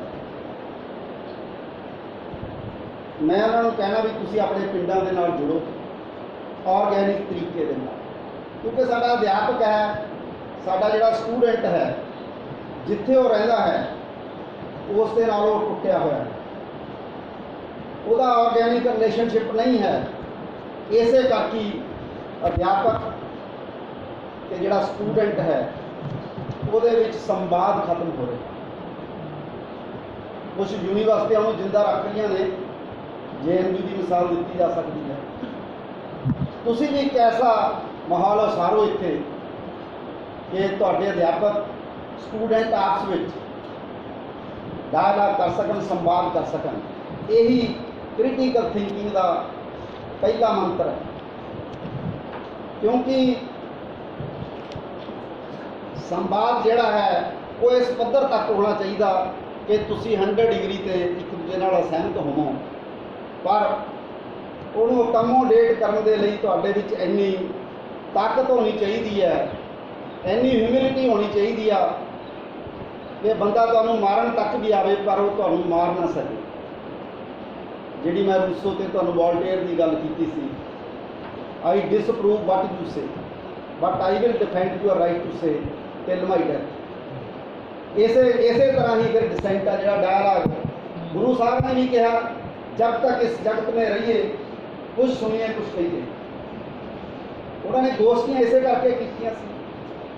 ਤੋ ਜਿਹੜਾ ਰਿਸਰਚਰ ਹੈ, ਸ਼ਾਇਦ ਅੱਜ ਪਹਿਲੀ ਵਾਰ ਤੁਹਾਡੇ ਇੱਥੇ ਹੋ ਰਿਹਾ ਹੋਵੇ ਕਿ ਸਾਰੇ ਡਿਪਾਰਟਮੈਂਟਾਂ ਦੇ ਰਿਸਰਚਰ ਬੈਠ ਕੇ, ਅੱਜ ਅਸੀਂ ਘੱਟ ਗਿਣਤੀ 'ਚ ਕੋਈ ਗੱਲ ਨਹੀਂ, ਉਹ ਆਪਸ ਵਿੱਚ ਡਾਇਲਾਗ ਕਰ ਰਹੇ ਨੇ, ਇੱਕ ਦੂਜੇ ਵੱਲ ਵੇਖ ਰਹੇ ਨੇ ਕਿ ਕਿਤੇ ਜਿਹੜਾ ਸਾਹਮਣੇ ਵਕਤਾ ਮੇਰੇ ਦੇ ਪ੍ਰਸ਼ਨ ਨਾ ਛੱਡ ਦੇ।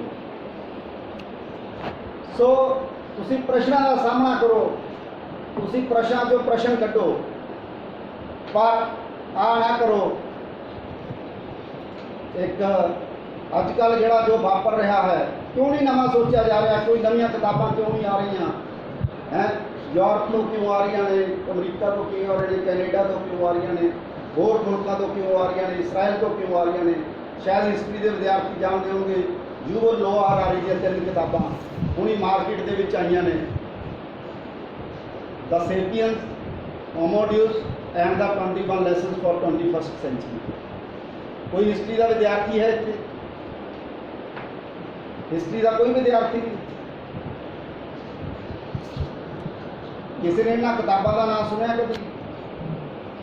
ਤੁਸੀਂ ਹਿਸਟਰੀ ਪੜ੍ਹਦੇ ਹੋ? You have read, or you will read. You must, all people must read all these books, 3 books. ਮੈਂ ਕਿਸੇ ਨੂੰ ਇਹ ਨਹੀਂ ਕਹਿਣਾ ਚਾਹੁੰਦਾ ਕਿ ਤੁਸੀਂ ਆਹ ਗੱਲ ਮੰਨੋ ਆਹ ਨਾ ਮੰਨੋ, ਇਹ ਤੁਹਾਡੀ ਮਰਜ਼ੀ ਹੈ, ਨਾ ਕਿਸੇ ਦੇ ਮੈਂ ਆਪਣੇ ਵਿਚਾਰ ਥੋਪਣਾ ਚਾਹੁੰਦਾ।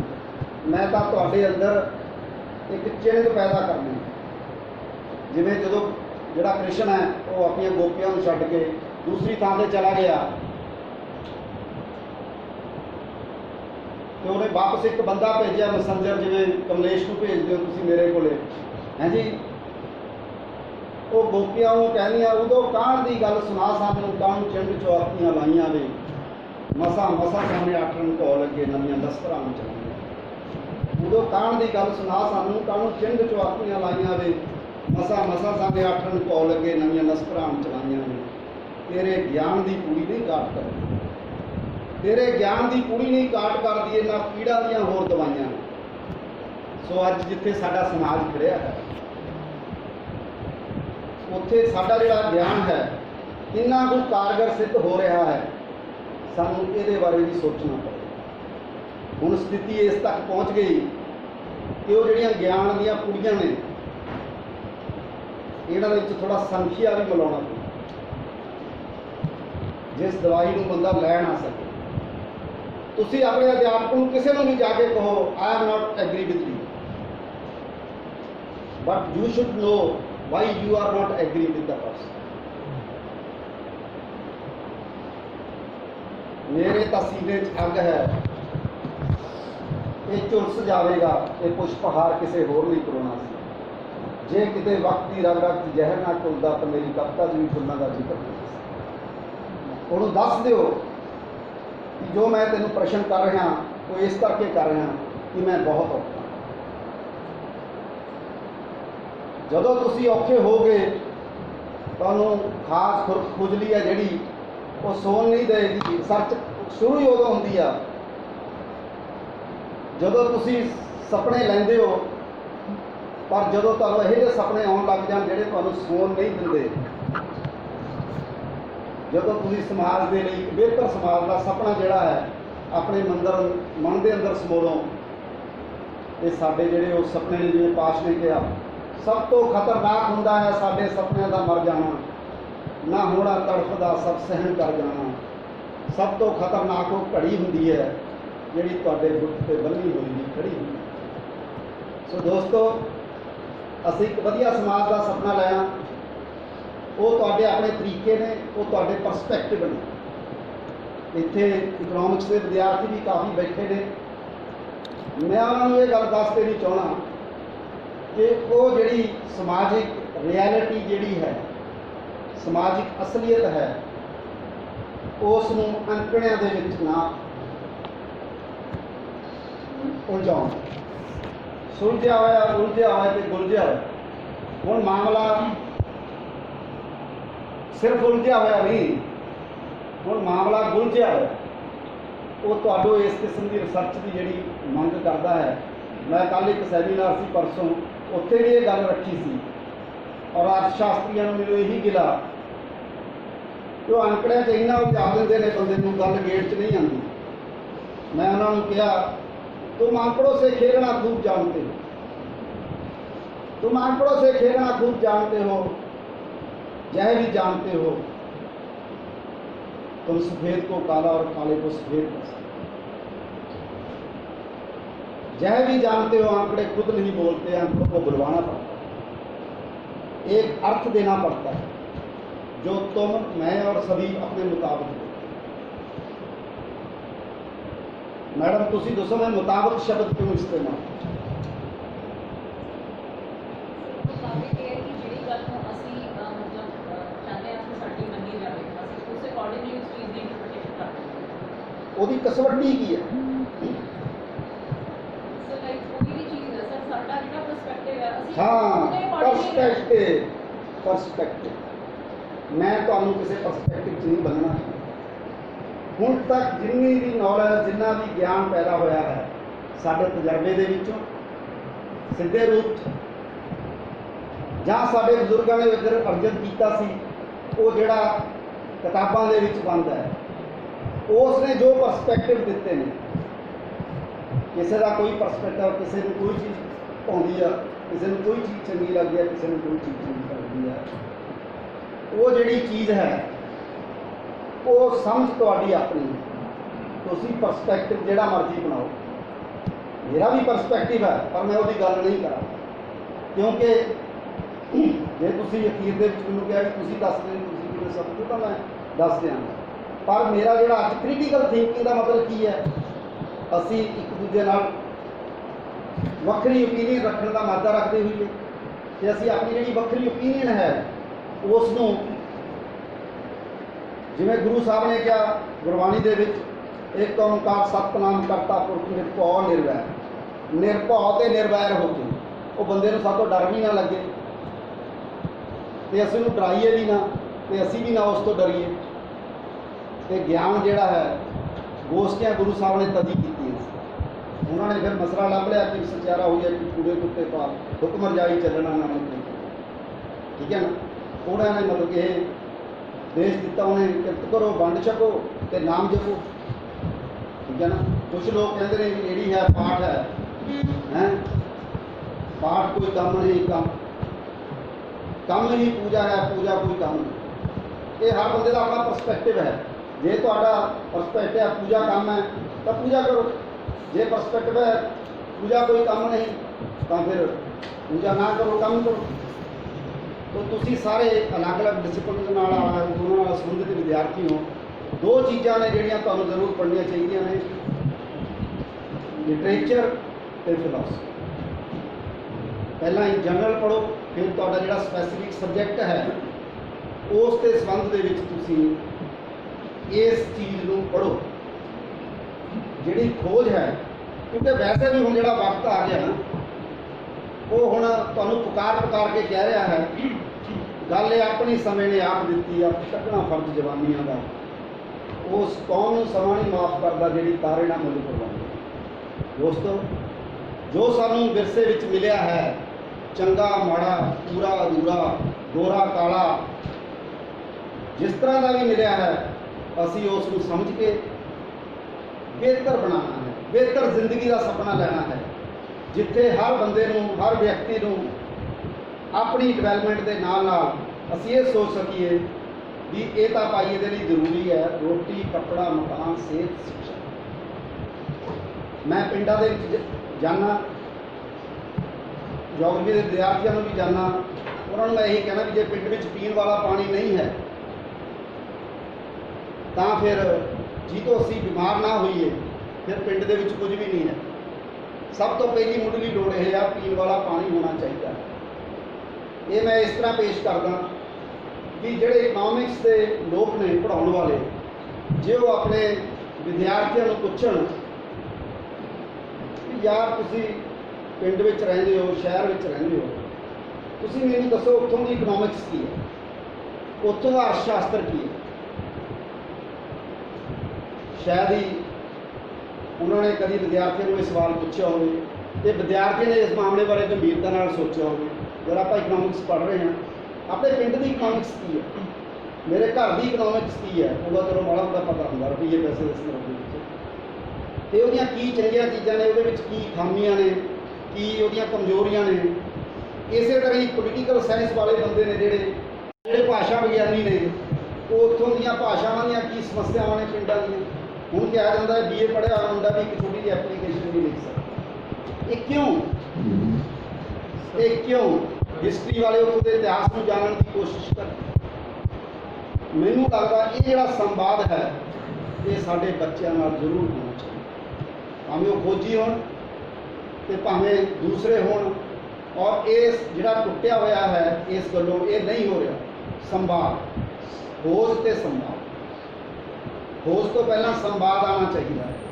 जे तुसीं यूनीवर्सिटी दे विच ये नवीं पिरत पा दिओ तो आने वाली जिहड़ियां पुश्तां ने, साडे आने वाले विद्यार्थी ने, वो सब तो पहला तुहाडा धन्नवाद करिया करनगे। और ये पिरत जरूरी है।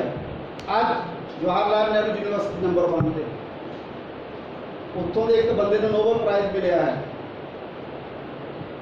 क्यों मिलिया नहीं मिलिया, पर वो JNU का बंदा है, वो कुछ सी उन्होंने तां दिता।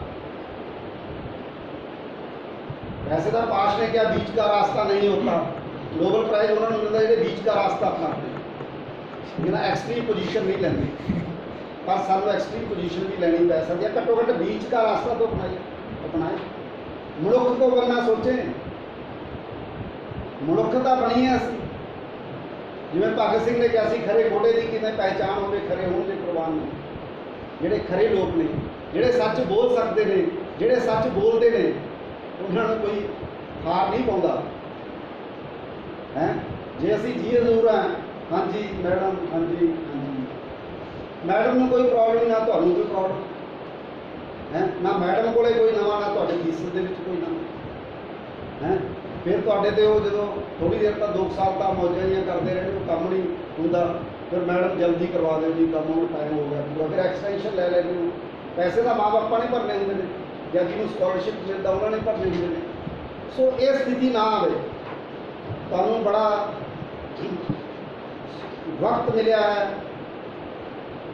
ਤੁਹਾਨੂੰ ਬੜਾ ਵੱਡਾ ਮੌਕਾ ਮਿਲਿਆ ਹੈ। ਤੁਸੀਂ ਪੰਜਾਬ ਦੇ 1% ਜਿਹੜੇ ਨੌਜਵਾਨ ਵਰਗ ਦੇ ਲੋਕ ਨੇ, 1% ਤੋਂ ਵੀ ਘੱਟ ਲੋਕਾਂ ਦੇ ਵਿੱਚ ਆਉਂਦੇ। ਮੈਂ ਸਮਝਦਾ ਜਿਹਨੂੰ ਯੂਨੀਵਰਸਿਟੀ ਦੇ ਵਿੱਚ ਪੜ੍ਹਨ ਦਾ ਮੌਕਾ ਮਿਲ ਜਾਏ ਤੇ ਪੜ੍ਹਾਉਣ ਦਾ ਮੌਕਾ ਮਿਲ ਜਾਏ, ਉਹਨੂੰ ਮਰੂਤੀ ਕਾਰ ਨਹੀਂ ਭਜਾਉਣ ਦੀ ਲੋੜ ਪੈਂਦੀ, ਉਹਨੂੰ ਆਪਣਾ ਦਿਮਾਗ ਭਜਾਉਣਾ ਪੈਂਦਾ।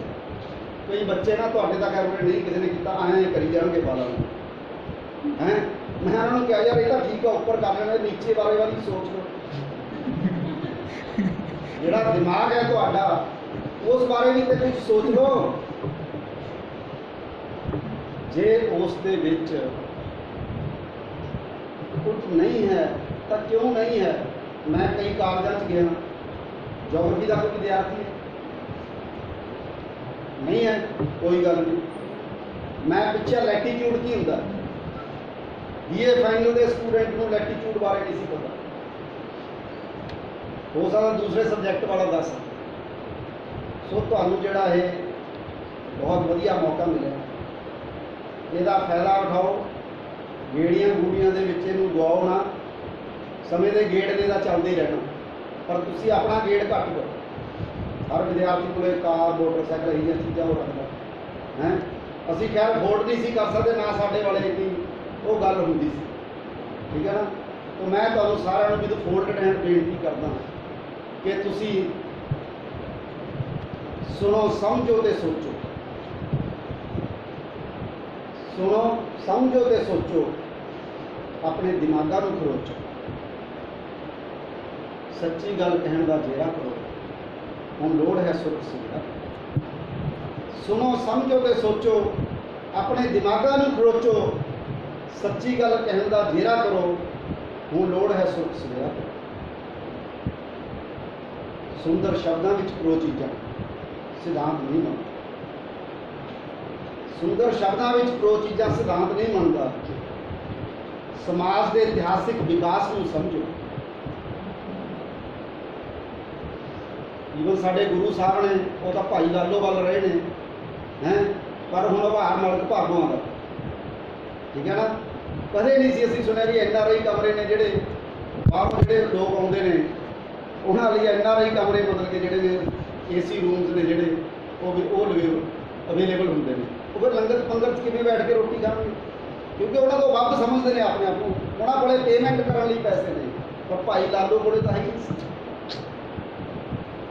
ਸੁੰਦਰ ਸ਼ਬਦਾਂ ਵਿੱਚ ਕਰੋ ਚੀਜ਼ਾਂ, ਸਿਧਾਂਤ ਨਹੀਂ ਬਣਦਾ। ਸਮਾਜ ਦੇ ਇਤਿਹਾਸਿਕ ਵਿਕਾਸ ਨੂੰ ਸਮਝੋ, ਇਹ ਸਿਧਾਂਤ ਦਾ ਵਿਕਾਸ ਕਰੋ।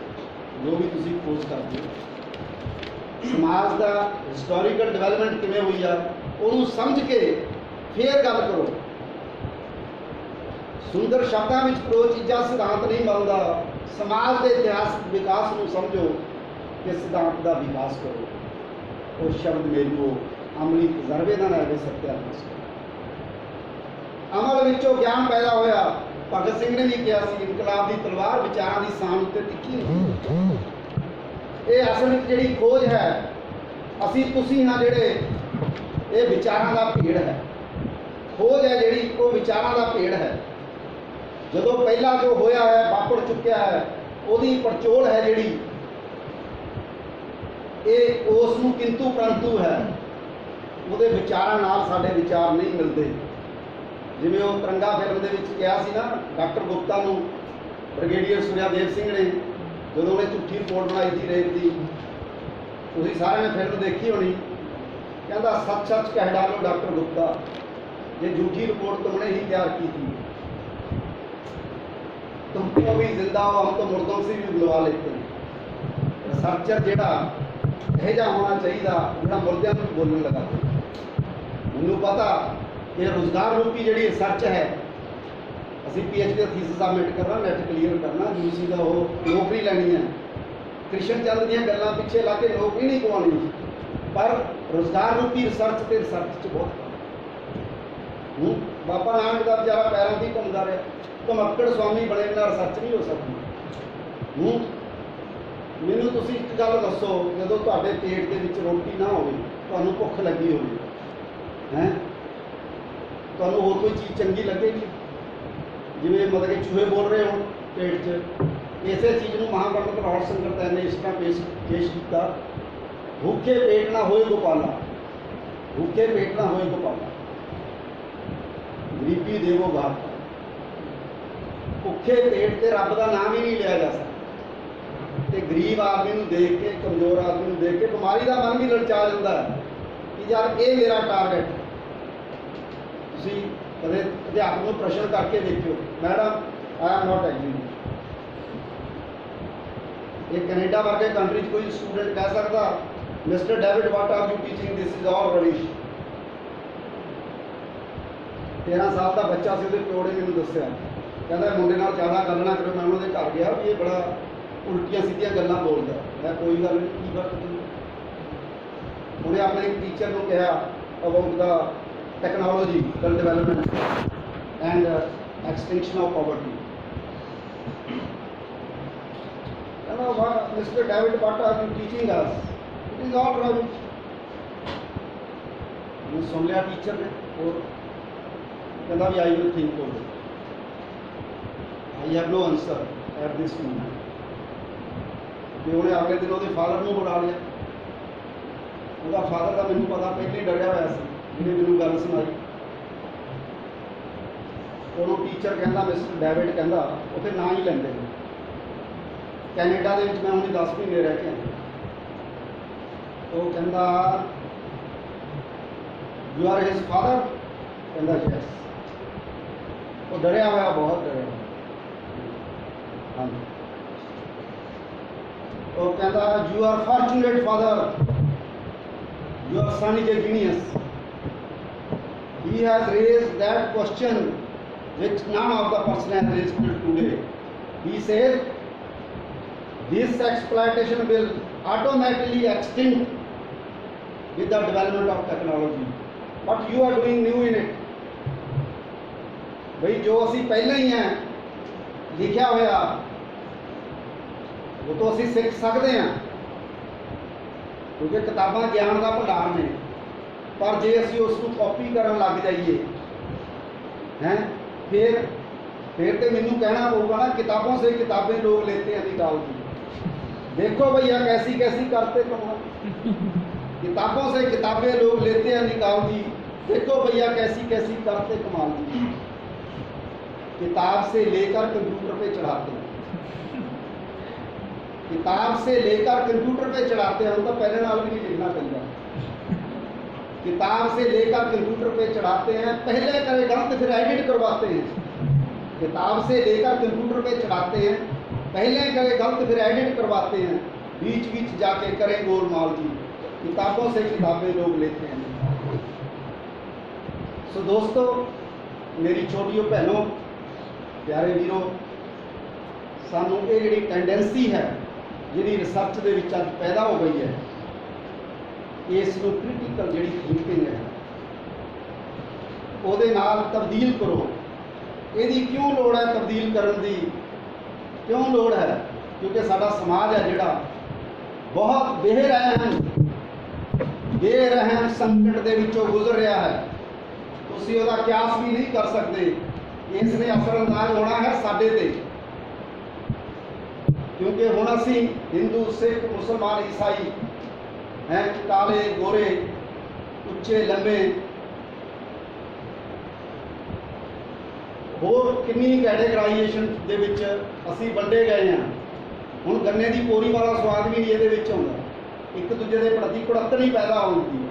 तुसीं गंढक ते पिया गुड़ कदी खाधा किसी ने? कोई पिंड का बच्चा है गंढक जानते हो? क्यों जी, गंढक जानते हो? गंढक नहीं जानते। ਜਦੋਂ ਆਪਾਂ ਰਾਸਾ ਜਿਹੜਾ ਉਹਨੂੰ ਗਰਮ ਕਰ ਲੈਂਦੇ ਆ, ਉਹ ਥੋੜਾ ਜਿਹਾ ਮਤਲਬ ਕਿ ਗਾੜਾ ਹੋ ਜਾਂਦਾ ਜਦੋਂ ਹੈ, ਤੇ ਉਹਨੂੰ ਫਿਰ ਆਪਾਂ ਜਿਹੜਾ ਚੱਕ ਹੈ ਉਹਨੂੰ ਚੱਕ ਕਹਿੰਦੇ ਨੇ। ਕਲਾੜੀ ਵਾਲਾ ਚੱਕ ਹੁੰਦਾ ਜਿਹੜਾ ਉਸ ਦੇ ਉੱਤੇ ਪਾ ਦਿੰਦੇ ਨੇ ਹੈ, ਉਹ ਟੋਟਲ ਨੂੰ ਗੰਢਕ ਕਹਿੰਦੇ ਨੇ। ਸਾਨੂੰ ਤਾਂ ਸਰ ਸਾਡੀ ਉਮਰ ਤੋਂ ਪਹਿਲਾਂ ਹੀ ਖਤਮ ਹੋ ਗਈ। ਨਹੀਂ ਹੈਗੀਆਂ ਨੇ ਅਜੇ। ਜੇ ਤੁਸੀਂ ਇੱਧਰ ਕਿਧਰੇ ਜਾਓ ਨਾ ਮਾੜਾ ਮੋਟਾ ਤੁਹਾਨੂੰ ਪਤਾ, ਨਵਾਂ ਸ਼ਹਿਰ ਵਾਲੇ ਇੱਧਰ ਜਿੱਧਰ ਗੰਨਾ ਪੈਦਾ ਹੁੰਦਾ ਉੱਥੇ ਤੁਸੀਂ ਜਾਓ ਤੁਹਾਨੂੰ ਪਤਾ ਲੱਗ ਜੂਗਾ। ਸ਼ੂਗਰ ਮੇਰਾ ਜਿੱਥੇ ਗੁੜ ਬਣਦਾ ਉਹਦਾ ਜਿਹੜਾ ਸਵਾਦ ਆਉਂਦਾ ਵਾਰਿਸ ਸ਼ਾਹ ਮੀਆਂ ਗੰਨਾ ਜੱਗ ਸਾਰਾ ਮਜ਼ੇ ਵੱਖਰੇ ਵੱਖਰੇ ਪੋਰੀਆਂ ਦੇ। ਪਰ ਜਿਹੜਾ ਰਸ ਹੈ ਜਦੋਂ ਗੰਢਕ ਤੇ ਪਿਆ ਹੁੰਦਾ ਗੁੜ ਬਣ ਜਾਂਦਾ ਤਾਂ ਉਹਦਾ ਸਵਾਦ ਇੱਕੋ ਹੀ ਹੋ ਜਾਂਦਾ। ਜਦੋਂ ਅਸੀਂ ਰਸ ਕੱਢ ਕੇ ਇੱਕ ਬਕਟ 'ਚ ਪਾ ਦਿੰਦੇ ਆ ਨਾ ਤਾਂ ਉੱਪਰਲੀ ਪੂਰੀ ਆਗ ਵਾਲਾ ਜਿਹੜਾ ਹਿੱਸਾ ਉਹਦਾ ਘੱਟ ਰਸ ਹੁੰਦਾ, ਸੋ ਮੈਂ ਮਿੱਠਾ ਘੱਟ ਹੁੰਦਾ ਤੇ ਨੀਚੇ ਵਾਲਾ ਜੜਾ ਜ਼ਿਆਦਾ ਮਿੱਠਾ ਹੁੰਦਾ ਤੇ ਉਹ ਸਾਰਾ ਰਲ ਕੇ ਫਿਰ ਇੱਕੋ ਹੀ ਸਵਾਦ ਬਣਦਾ। ਸੋ ਅਸੀਂ ਆਪਣਾ ਜਿਹੜਾ ਸਮਾਜ ਹੈ ਉਹਦੇ ਲਈ ਐਸਾ ਸੁਪਨਾ ਲੈਣਾ ਕਿ ਜਿਹੜਾ ਸਾਨੂੰ ਜਿੱਥੇ ਰਹਿ ਕੇ ਅਸੀਂ ਸਾਫ਼ ਹਵਾ, ਮਿੱਟੀ ਦੇ ਵਿੱਚ ਉੱਗਿਆ ਹੋਇਆ ਜਿਹੜਾ ਅਨਾਜ ਹੈ ਉਹ ਖਾ ਕੇ ਜਾਂ ਪਾਣੀ ਪੀ ਕੇ ਬਿਮਾਰ ਨਾ ਹੋਈਏ। ਪਿੰਡਾਂ ਦਾ ਜਿਹੜਾ ਸੈਨੀਟੇਸ਼ਨ ਸਿਸਟਮ ਹੈ, ਤੁਸੀਂ ਪਿੰਡਾਂ ਨਾਲ ਜੁੜਨਾ ਚਾਹੀਦਾ ਤੁਹਾਨੂੰ। ਤੁਸੀਂ ਉੱਥੇ ਕੀ ਕਰ ਸਕਦੇ ਹੋ? ਤੁਸੀਂ ਤੁਹਾਨੂੰ ਪਤਾ ਤੁਸੀਂ ਸਾਰੇ ਗ੍ਰਾਮ ਸਭਾ ਦੇ ਮੈਂਬਰ ਹੈ ਜੀ, ਤੇ ਤੁਹਾਡੇ ਤੁਸੀਂ ਜੇ ਗ੍ਰਾਮ ਸਭਾ 'ਚ ਬੋਲ ਕੇ ਆਪਣੀਆਂ ਚਾਰ ਪੜ੍ਹੇ ਲਿਖੇ ਗੱਲਾਂ ਕਰੋਗੇ ਸਰਪੰਚ ਤੁਹਾਡੇ ਖਿਲਾਫ ਹੋ ਜਾਊਗਾ। ਮੈਂ ਕਿਉਂ ਜਾਵੜਾ ਦੱਸ, ਨਵਾਂ ਪੜ੍ਹਾ ਆ ਗਿਆ ਸਾਨੂੰ ਅੱਜ ਸਭ ਪੜ੍ਹਾਉਂਦੇ। ਆਪਣੇ ਘਰਾਂ 'ਚ ਆਮ ਹੀ ਕਹਿੰਦੇ ਨੇ ਤੂੰ ਮੇਰੇ ਜੰਮਿਆ ਸੀ ਕਿ ਮੈਂ ਤੇਰੇ। ਘਰਾਂ ਦੇ ਵਿੱਚ ਤੁਸੀਂ ਬਜ਼ੁਰਗਾਂ ਨਾਲ ਕੋਈ ਗੱਲ ਕਰੋ, ਉਹ ਕਹਿਣਗੇ ਯਾਰ ਮੈਂ ਦੱਸ ਕੱਲ ਦਾ ਮੁੰਡਾ ਕੱਲ ਦੀ ਭੂਤਨੀ ਸੀਗਾ ਜਦ ਯਾ ਸਾਨੂੰ ਸਬਕ ਪੜ੍ਹਾਉਣ ਲੱਗ ਗਿਆ। ਦੱਸੋ ਹੈ, ਇਸ ਚੀਜ਼ ਤੋਂ ਨਹੀਂ ਘਬਰਾਉਣਾ। ਤਾਇਆ ਜੀ, ਬਾਪੂ ਜੀ ਆਪਣੇ ਪਿਆਰ ਨਾਲ ਰਿਸਪੈਕਟਫੁਲੀ ਉਹਨਾਂ ਨੂੰ ਬਹੁਤ ਇੱਜ਼ਤ ਦੇਣੀ ਆ ਤਾਂ ਕਿ ਉਹ ਮਜ਼ਬੂਰ ਹੋ ਜਾਣ ਸਾਡੀ ਗੱਲ ਸੁਣੀ। ਪਰ ਅਸੀਂ ਉਹ ਗੱਲ ਕਹਿਣੀ ਆ ਜਿਹੜੀ ਸਮਾਜ ਨੂੰ ਬਿਹਤਰ ਬਣਾਵੇ। ਮੈਨੂੰ ਤਾਂ ਲੱਗਦਾ ਅਸੀਂ ਖੋਜ ਹੀ ਇਸ ਕਰਕੇ ਕਰਦੇ ਹਾਂ ਕਿ ਸਮਾਜ ਹੈ ਜਿਹੜਾ ਪਹਿਲਾਂ ਨਾਲੋਂ ਬਿਹਤਰ ਹੋ ਸਕੇ। ਹਰ ਮਨੁੱਖ ਹੈ ਜਿਹੜਾ ਉਹਨੂੰ ਨੌਕਰੀ ਮਿਲੇ, ਉਹਨੂੰ ਇਸ ਚੀਜ਼ ਦੀ ਚਿੰਤਾ ਨਾ ਹੋਵੇ ਯਾਰ ਮੈਂ ਪੜ੍ਹ ਲਵਾਂਗਾ ਤੇ ਨੌਕਰੀ, ਤਾਂ ਹੀ ਨਵਾਂ ਖੋਜਾਂਗੇ ਨਾ। ਅਸੀਂ ਖੋਜ ਤੇ ਨੌਕਰੀ ਨੇ ਆ PhD 'ਚ, ਕਿਉਂ ਜੀ? ਸਾਰੇ ਆਪਾਂ ਵਿਅਕਤੀ PhD ਕਰਕੇ ਨੌਕਰੀ ਹੀ ਲੈਣਾ ਚਾਹੁੰਦੇ ਹਾਂ ਨਾ। ਕਿਸੇ ਦਾ ਇਸ ਤੋਂ ਇਲਾਵਾ ਕੋਈ ਮੈਨੂੰ ਦੱਸ ਦਿਓ ਜੇ ਕਿਸੇ ਦਾ ਆਬਜੈਕਟਿਵ ਹੈ। ਪਤਾ ਨਹੀਂ ਮਿਲੂਗੀ ਨਹੀਂ ਮਿਲੂਗੀ, ਕਿਉਂਕਿ ਮੈਂ ਕਿੰਨੇ ਕਾਲਜਾਂ ਜਾ ਆਇਆ, ਉੱਥੇ ਇੱਕ ਅਧਿਆਪਕ ਹੈ ਜੀਓਗ੍ਰਾਫੀ ਦਾ 4 ਕਲਾਸਾਂ ਨੂੰ ਪੜ੍ਹਾਉਂਦਾ, ਉਹ ਵੀ ਵਿਚਾਰਾ ਉਹ ਕੀ ਆ ਕੰਟਰੈਕਟ ਤੇ, ਉਹ ਕੰਟਰੈਕਟ ਤੇ ਆ। ਮੈਨੂੰ ਵੀ ਮੇਰੇ ਆਫਿਸ ਵਾਲੇ ਕਹਿੰਦੇ ਸੀ ਦੁਬਾਰਾ ਰੀਇੰਪਲੋਇਮੈਂਟ ਲਈ। ਮੈਂ ਕਿਹਾ ਵੀ ਮੈਂ ਨਹੀਂ ਰੀਇੰਪਲੋਇਮੈਂਟ। ਕਹਿੰਦੇ ਕੀ ਕਰਨਾ? ਮੈਂ ਕਿਹਾ ਮੌਜਾਂ ਕਰਨੀਆਂ। ਮੌਜਾਂ ਹੀ ਨਹੀਂ, ਮੈਂ ਦੇਖੋ ਤੁਹਾਡੇ ਸਾਹਮਣੇ ਬੋਲ ਰਿਹਾ, ਇੰਨੇ ਲੋਕਾਂ ਨੂੰ ਮਿਲ ਰਹੇ ਤੇ ਮੈਂ ਉਹਦੇ ਵਿੱਚੋਂ ਸੈਲਫ ਫਾਈਨਾਂਸ, ਸੈਲਫ ਮੋਟੀਵੇਟ ਤਰੀਕਾ ਲੱਭਿਆ ਵੀ ਕਾਲਜਾਂ ਦੇ ਵਿੱਚ ਜਾ ਕੇ ਜਿਹੜੇ ਵਿਦਿਆਰਥੀ ਨੇ ਉਹਨਾਂ ਨੂੰ ਉਹਨਾਂ ਦੇ ਪਿੰਡਾਂ ਨਾਲ ਆਰਗੈਨਿਕ ਰਿਲੇਸ਼ਨਸ਼ਿਪ ਪੈਦਾ ਕਰਨ ਲਈ ਸੈਂਸਿਟਾਈਜ਼ ਕਰ। ਤੇ ਇੱਕ ਅਧਿਆਪਕ ਪੁੱਛਣ ਲੱਗਾ ਵੀ ਇਹ ਤੁਹਾਨੂੰ ਕੀ ਆਫਤ ਆਈ ਹੈ? ਇਹ ਤਾਂ ਪਾਗਲ ਵਾਲਾ ਕੰਮ ਹੈ। ਮੈਂ ਕਿਹਾ ਬਸ ਮੇਰੇ ਇੱਕੋ ਹੀ ਇੱਛਾ ਕਿ ਮੇਰਾ ਨਾਂ ਜਿਹੜਾ ਹੈ ਅੱਗ ਬੁਝਾਉਣ ਵਾਲਿਆਂ 'ਚ ਲਿਖਿਆ ਜਾਵੇ, ਅੱਗ ਲਾਉਣ ਵਾਲਿਆਂ 'ਚ ਨਹੀਂ। ਵੈਸੇ ਤਾਂ ਇਹ ਅੱਗ ਆਪੇ ਲੱਗੇਗੀ, ਲਾਈ ਨਹੀਂ ਜਾਏਗੀ, ਫਿਰ ਕਿਸੇ ਫਾਇਰ ਬ੍ਰਿਗੇਡ ਤੋਂ ਬੁਝਾਈ ਨਹੀਂ ਜਾਏਗੀ। ਅੱਜ ਨੌਜਵਾਨ ਇਸ ਕਦਰ ਤੰਗ ਹੈ ਕਿ ਉਹ ਸੜਕਾਂ ਤੇ ਆਉਣ ਲਈ ਤਿਆਰ ਹੈ, ਉਹ ਡਾਂਗਾ ਖਾਣ ਲਈ ਤਿਆਰ ਹੈ, ਪਾਣੀ ਦੀਆਂ ਟੈਂਕੀਆਂ 'ਤੇ ਚੜ੍ਹਨ ਲਈ ਤਿਆਰ ਹੈ, ਉਹ ਆਪਣੀ ਜਾਨ ਦੇਣ ਲਈ ਤਿਆਰ ਹੈ। ਉਹ ਇਸ ਕਰਕੇ ਵਰਤ ਤੇ ਬੈਠਦਾ ਕਿ ਜਿੰਦਾ ਨਹੀਂ ਰਹਿਣਾ, ਮੈਨੂੰ ਨੌਕਰੀ ਮਿਲ ਸਕੇ ਤਾਂ ਕਿ ਇਸ ਤੋਂ ਬਾਅਦ ਮੈਂ ਜਿੰਦਾ ਰਹਿ ਸਕਾਂ। ਠੀਕ ਹੈ ਨਾ? ਹੁਣ ਅਸੀਂ ਸਾਰੇ ਸੁਕਰਾਤ ਤਾਂ ਹੈ ਨਹੀਂ ਜਿਹੜਾ ਕਹੂਗਾ ਮਤਲਬ ਕਿ ਮੈਂ ਆਪਣੇ ਵਿਚਾਰ ਨਾਲ ਮਰਨ ਨੂੰ ਤਰਜੀਹ ਦੇਵਾਂਗਾ ਬਨਸਪਤ ਦਾ ਜਿੰਦਾ ਰਹਿਣ ਨੂੰ। ਕੋਈ ਹੈਗਾ ਇਹੋ ਜਿਹਾ ਜਿਹੜਾ ਬੰਦਾ ਆਪਣੇ ਵਿਚਾਰ ਕਰਕੇ ਉਹਨੂੰ ਤਰਜੀਹ ਦਿੰਦਾ ਮਰਨ ਨੂੰ ਤੇ ਜਿੰਦਾ ਰਹਿਣ ਲਈ? ਕੋਈ ਨਹੀਂ ਸਾਡੇ 'ਚੋਂ ਇਹੋ ਜਿਹਾ। ਠੀਕ ਹੈ ਨਾ? ਉਹ ਤਾਂ ਉਹੀ ਹੋਊਗਾ ਜਿਹੜਾ ਮਤਲਬ ਕਿ ਫਿਰ ਸਿਰ ਤੇ ਕਫਨ ਬੰਨ੍ਹ ਕੇ ਚੱਲੂਗਾ। ਠੀਕ ਹੈ ਨਾ? ਸੋ ਮੇਰਾ ਕਹਿਣ ਤੋਂ ਭਾਵ ਇਹ ਹੈ, ਤੁਹਾਨੂੰ ਸਾਰਿਆਂ ਨੂੰ ਬੇਨਤੀ ਹੈ ਵਿਦ ਫੋਲਡਡ ਹੈਂਡ ਕਿ ਅਸੀਂ ਸੋਚਣਾ ਸਮਝਣਾ ਸ਼ੁਰੂ ਕਰੀਏ।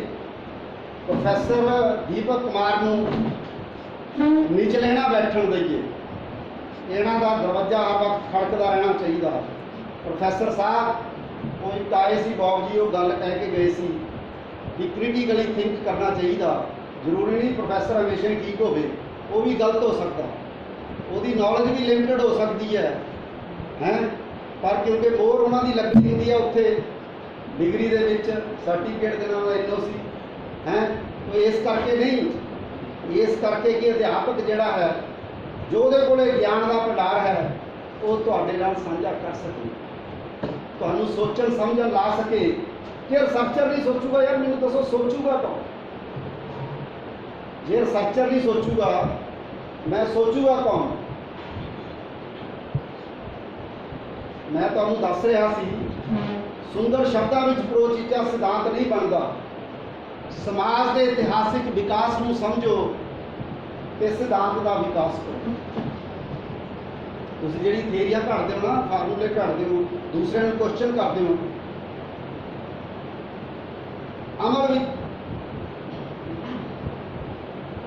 ਐਵੇਂ ਦੋ ਤੇ ਤਿੰਨਾਂ ਚਾਰ ਬਣਾਓ। ਜੋ ਚੀਜ਼ ਗੁਰੂ ਹੈ ਸੁੰਦਰ ਸ਼ਬਦਾਂ ਵਿੱਚ ਲਪੇਟ ਕੇ ਨਾ ਸੁੰਦਰ ਦਰਸਾਓ। ਅਮਲ ਤੋਂ ਗਿਆਨ ਵੱਲ ਤੇ ਗਿਆਨ ਤੋਂ ਅਮਲ ਵੱਲ। ਮੈਂ ਤੁਹਾਨੂੰ ਪੂਰੀ ਸੁਣਾ ਦਿੰਦਾ ਯਾਰ, ਮੈਨੂੰ ਫਿਰ ਕਪਤਾ ਗੱਲ ਨਹੀਂ ਹੋਈ।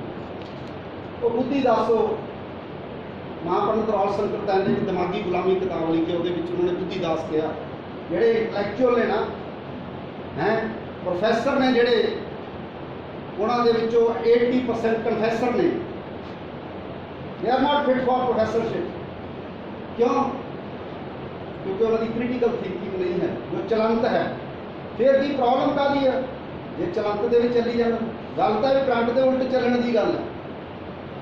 ਤੇ ਜਿਹੜੇ ਕਰੰਟ ਦੇ ਉਲਟ ਚੱਲਦੇ ਨੇ ਉਹ ਫਿਰ ਸਲੋ ਡੈਮ ਵੀ ਬਣਦੇ ਨੇ, ਉਹ ਕਨਈਆ ਵੀ ਬਣਦੇ ਨੇ। ਉਹ ਫਿਰ ਮਤਲਬ ਕਿ ਜਿਹੜਾ ਹੈ ਕੁਐਸਟ ਫਾਰ ਨੌਲੇਜ ਹੈ, ਜਿਹੜੀ ਕ੍ਰਿਟੀਕਲ ਥਿੰਕਿੰਗ ਉਹਨਾਂ ਦੇ ਅੰਦਰ ਆਉਂਦੀ ਹੈ। ਇਸ ਕਵੀ ਨੂੰ ਜਿਹੜਾ ਹੈ ਪ੍ਰੋਫੈਸਰ ਸਾਹਿਬ ਵੀ ਜੇਲ੍ਹ ਤੋਂ ਪੜ੍ਹੇ ਹੋਏ ਨੇ, ਇਹਨਾਂ ਨੂੰ ਉੱਥੇ ਦਾ ਕਲਚਰ ਪਤਾ। ਉਹ ਬੁੱਧੀ ਦੱਸੋ, ਸੁਣੋ, ਸਮਝੋ ਤੇ ਸੋਚੋ, ਆਪਣੇ ਦਿਮਾਗਾਂ ਨੂੰ ਖਰੋਚੋ। ਸੱਚੀ ਗੱਲ ਕਹਿਣ ਦਾ ਜੇਰਾ ਕਰੋ, ਹੁਣ ਲੋੜ ਹੈ ਸੁਖ ਸੀਰਾ। ਸੁੰਦਰ ਸ਼ਬਦਾਂ ਵਿੱਚ ਕੋਈ ਚੀਜ਼ਾਂ ਸਿਧਾਂਤ ਨਹੀਂ ਬਣਦਾ। ਸਮਾਜ ਦੇ ਇਤਿਹਾਸਿਕ ਵਿਕਾਸ ਨੂੰ ਸਮਝੋ ਤੇ ਸਿਧਾਂਤ ਦਾ ਵਿਕਾਸ ਕਰੋ। ਉਹ ਸ਼ਬਦ ਮੈਨੂੰ ਅਮਲੀ ਤਜਰਬੇ ਦਾ ਨਾ ਹੈਗੇ ਸਤਿਆਨਾਸ਼। ਜਿਹੜਾ ਤੁਸੀਂ ਇੰਟਰਡਿਸਪਲਿਨਰੀ ਦੀ ਗੱਲ ਕਰਦੇ ਹੋ ਨਾ ਵੀ ਯਾਰ ਥੋੜਾ ਜਿਹਾ ਆ ਵੀ ਪਾ ਦੇ, ਥੋੜੀ ਜਿਹੀ ਪੋਲੀਟਿਕਸ ਵੀ ਪਾ ਦੇ, ਥੋੜੀ ਜਿਹੀ ਹਿਸਟਰੀ ਵੀ ਪਾ ਦੇ, ਥੋੜੀ ਜਿਹੀ ਸਾਈਕੋਲੋਜੀ ਵੀ ਪਾ ਦੇ, ਉਹਨੂੰ ਅਸੀਂ ਇੰਟਰਡਿਸਪਲਿਨਰੀ ਸਮਝਦੇ ਹਾਂ। ਜਿਹੜੀ ਸੋਚ ਹੈ ਉਹ ਕੰਪਰੀਹੈਂਸਿਵ ਹੈ। ਉਹਨੂੰ ਅਸੀਂ ਕੰਪਰੀਹੈਂਸਿਵ ਕਿਵੇਂ ਬਣਾ ਸਕਦੇ ਹਾਂ? ਹਿਸਟਰੀ ਨੂੰ ਇਕਨੋਮਿਕਸ ਤੋਂ ਬਿਨਾਂ ਸਮਝਿਆ ਜਾ ਸਕਦਾ? ਸਾਡੀ ਜਿਹੜੀ ਹਿਸਟੋਰੀਕਲ ਡਿਵੈਲਪਮੈਂਟ ਹੋਈ ਆ, ਹਰ ਚੀਜ਼ ਉਹਦੇ ਨਾਲ ਇੰਟਰਵੂਵਨ ਹੈ, ਹਰ ਚੀਜ਼ ਇੰਟਰਵੂਵਨ ਹੈ। ਉਹ ਸ਼ਬਦ ਮੇਲੂ ਅਮਲੀ ਤਜਰਬੇ ਦਾ ਹੈ ਵੇ ਸਤਿਆਨਾਸ਼ ਕਰੋ। ਅਮਲ ਵਿੱਚੋਂ ਗਿਆਨ ਪੈਦਾ ਹੋਇਆ, ਗਿਆਨ ਨੂੰ ਅਮਲ ਦੀ ਕਸਵੱਟੀ ਤੇ ਪਰਖੋ। ਅਮਲ ਵਿੱਚੋਂ ਗਿਆਨ ਪੈਦਾ ਹੋਇਆ, ਗਿਆਨ ਨੂੰ ਅਮਲ ਦੀ ਕਸਵੱਟੀ ਤੇ ਪਰਖੋ। ਤੁਸੀਂ ਲੈਬੋਰਟਰੀ 'ਚ ਕੀ ਕਰਦੇ ਹੋ? ਪਹਿਲਾਂ ਗਿਆਨਾਂ ਨੂੰ ਫਿਰ ਪੱਟ ਨਲੀ 'ਚ ਪਾ ਕੇ ਦੇਖ, ਕੁੰਦਰ ਨੂੰ ਪਠਾਲੀ ਵਿੱਚ ਪਾ ਕੇ ਦੇਖ ਜੋ ਵੀ ਠੀਕ ਹੈ ਕਿ ਨਹੀਂ। ਅਮਲ ਵਿੱਚੋਂ ਗਿਆਨ ਪੈਦਾ ਹੋਇਆ, ਗਿਆਨ ਨੂੰ ਅਮਲ ਦੀ ਕਸਵੱਟੀ ਤੇ ਪਰਖੋ ਤੇ ਅਗਲੇ ਅਮਲ ਨੂੰ ਸਹੀ ਸਿਧਾਂਤ ਦੀ ਸਾਣ ਤੇ ਜਿਹੜਾ ਤੁਸੀਂ ਨਵਾਂ ਪੈਦਾ ਕੀਤਾ ਖੋਜਦੇ ਰਹੋ।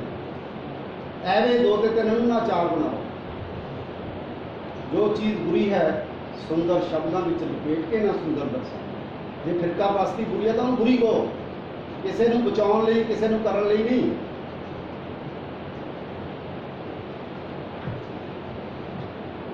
ਐਵੇਂ ਦੋ ਤੇ ਤਿੰਨ ਨੂੰ ਨਾ ਚਾਰ ਬਣਾਓ। ਜੋ ਚੀਜ਼ ਬੁਰੀ ਹੈ ਸੁੰਦਰ ਸ਼ਬਦਾਂ ਵਿੱਚ ਲਪੇਟ ਕੇ ਨਾ ਸੁੰਦਰ ਦਰਸਾਓ। ਅਮਲ ਤੋਂ ਗਿਆਨ ਵੱਲ ਤੇ ਗਿਆਨ ਤੋਂ ਅਮਲ ਵੱਲ।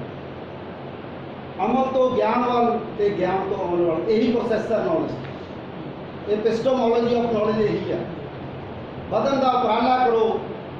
ਜ਼ਿੰਦਗੀ ਦੇ ਨਕਸ਼ਾਂ ਵਿੱਚ ਜ਼ਹਿਰ ਨਹੀਂ, ਕੋਈ ਅਮਲ ਪਸੋ।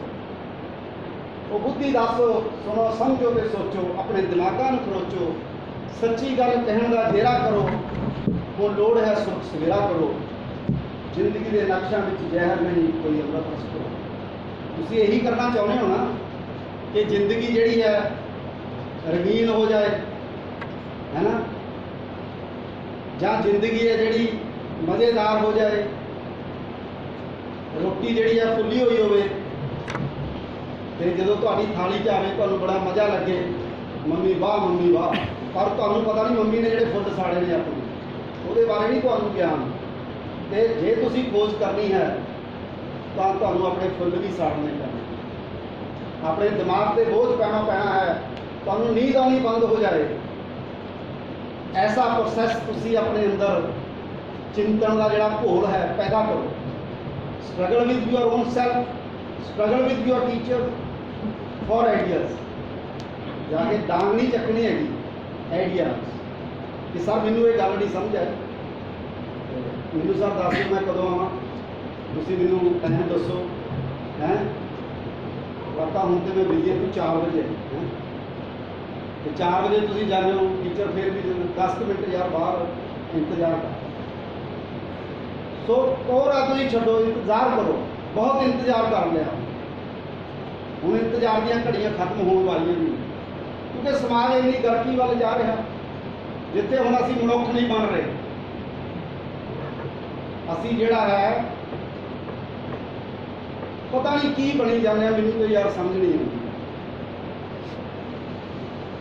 की बनी जाने। असी सानू मनुख बनना चाहिए। जे साडी पढ़ाई लिखाई साडी खोज सानू मनुख नहीं बनाती तो फिर असी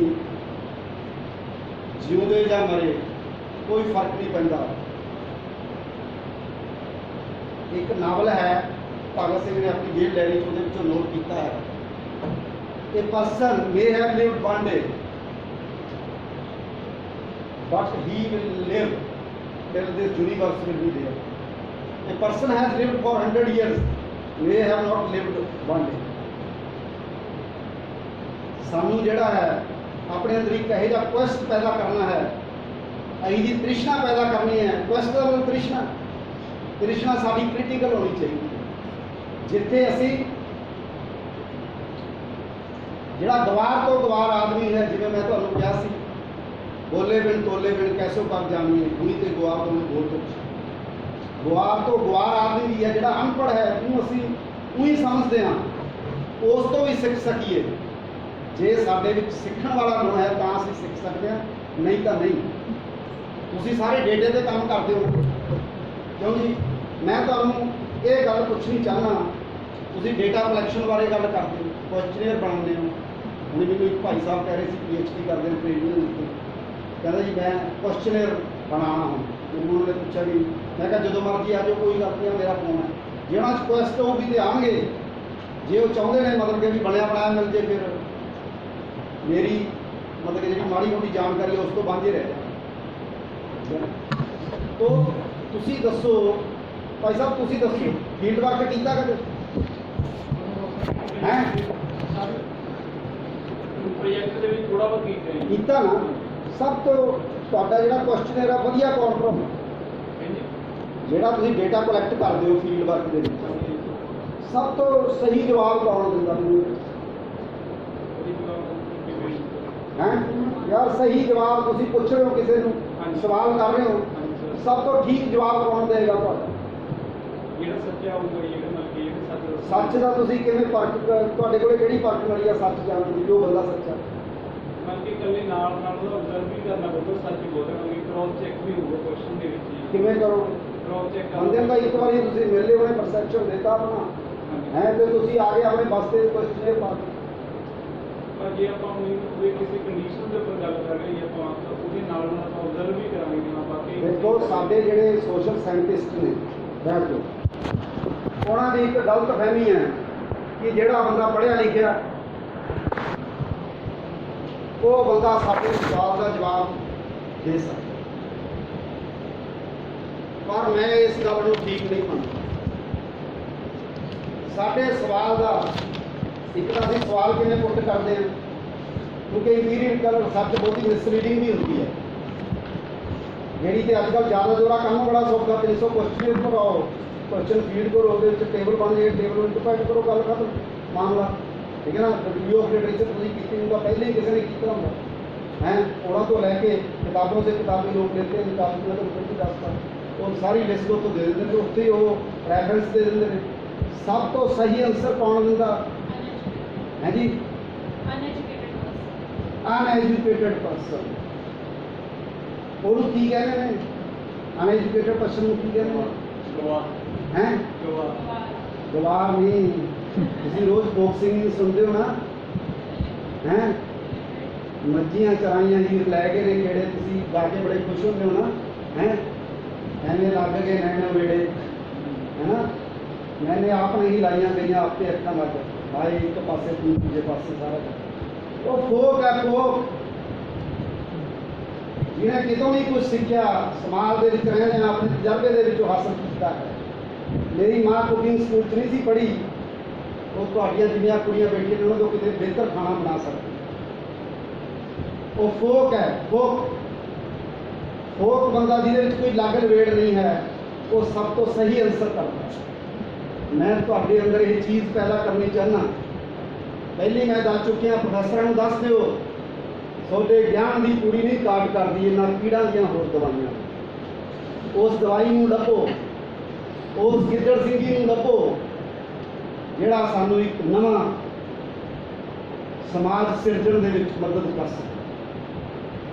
ਹੁਣ ਮੈਂ ਤੁਹਾਨੂੰ ਕਿਉਂਕਿ ਰਿਸਰਚ ਆ ਜਿਹੜੀ ਪਹਿਲਾਂ ਇਹ ਵੀ ਪ੍ਰੋਬਲਮ ਕੀ ਹੈ ਫਿਰ ਜਿਹੜੀ ਹੈ ਪ੍ਰੋਬਲਮ ਦਾ ਰੂਟ ਕਾਜ਼ ਕੀ ਹੈ प्रॉब्लम का रूट काज की है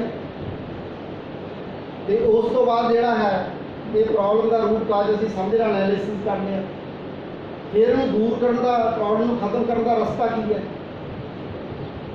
फिर वो रास्ता भी असीं लभ लिया तो फिर वो आउटकम की है जो रास्ता असीं अपना लीए तो वह आउटकम की होगा तो आउटकम तो एक होर चीज़ होती है कि सानू दी कॉस्ट पे करनी साढ़े प्रोफैसर साहब प्रोजैक्ट करते रहना भावें ICSR देवे भावें UGC भावें सरकार देवे पैसे लेंदे रहना प्रोजैक्ट के